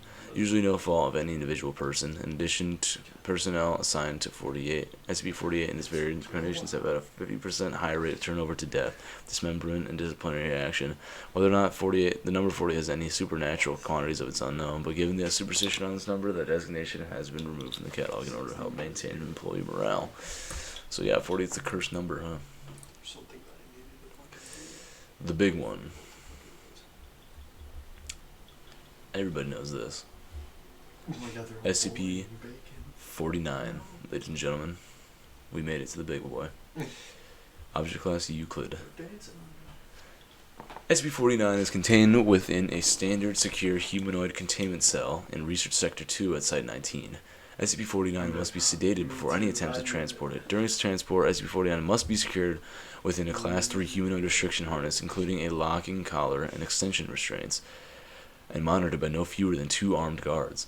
While 49 is generally cooperative with most Foundation personnel, outbursts of sudden changes of behavior are to be met with elevated force. Under no circumstances should any personnel come into direct contact with 49 during these outbursts, in the event 49 becomes aggressive. The application of lavender has been shown to produce a calming effect on the entity. Plague Doctor, right? Once calm, SCP-49 generally becomes compliant and will return to containment with little resistance. In order to facilitate the ongoing containment of 49, the entity is to be provided with the corpse of a recently deceased animal, typically a bovine or a larger mammal, once every 2 weeks for study. Corpses that become instances of 49-2 are to be removed from 49's containment cell and incinerated. 49 is no longer permitted to interact with human subjects, and requests for human subjects are to be denied. Description: 49 is a humanoid entity, roughly 1.9 meters in height, which bears the appearance of a medieval plague doctor. While 49 appears to be wearing the thick robes and the ceramic mask indicative of that profession, the garments instead seem to have grown out of SCP-49's body over time, and are now nearly indistinguishable from whatever form is beneath them. X-rays indicate that, despite this, 49 does have a humanoid skeletal structure beneath its outer layer. 49 is capable of speech in a variety of languages, though it tends to prefer English or medieval French. While 49 is generally cordial and cooperative with Foundation staff, it can become especially irritated or at times outright aggressive if it feels that it is in presence of what it calls the pestilence. Although the exact nature of this pestilence is currently unknown to Foundation researchers, it does seem to be an issue of immense concern to 49. 49 will become hostile with individuals it sees as being affected by the pestilence, often having to be restrained should it encounter such. If left unchecked, 49 will generally attempt to kill any such individual. 49 is capable of causing all biological functions of an organism to cease through direct skin contact. How this occurs is currently unknown. And autopsies of SCP-49's victims have been invariably been inclusive. SCP-49 has expressed frustration or remorse after these killings, indicating that they have done little to kill the pestilence, though will usually seek to then perform a crude surgery in the corpse using implements contained within a black doctor's bag it carries on its person at all times. While these surgeries are not always successful, they often result in the creation of instances of 49-2. 49-2 instances are reanimated corpses that have been operated on by 49. These instances do not seem to retain any of their prior memories or mental functions, having only basic motor skills and response mechanisms. While these instances are generally inactive, moving very little and in a generally ambulatory fashion, they can become extremely aggressive if provoked or if directed by 49. 49-2 instances express active biological functions, though these are vastly different from currently understood human physiology. Despite these alterations, 49 often remarks that the objects have been cured. And yeah, this is definitely one of the more fucking popular SCPs, so there's a lot of shit for that. So this is 50, this is the fucking complete opposite. SCP-50, Object Class Euclid. Special containment procedures. So far, all attempts to contain SCP-50 have proven fruitless. At present, whoever has possession of SCP-50 is to leave it in an office they use with regularly.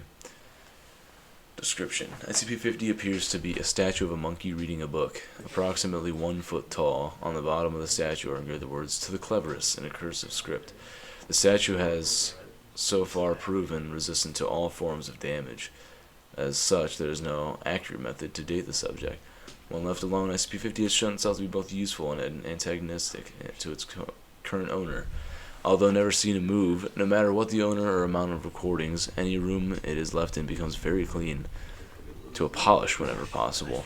Paperwork is filed, trash is empty, and in general, clutter is removed. However, SCP-50 also has a tendency to leave traps for its owners, so current owners should carefully check their offices upon returning. So yeah, I mean, it's not a great little pet to have. The fucking Chad monkey. I mean, Yeah.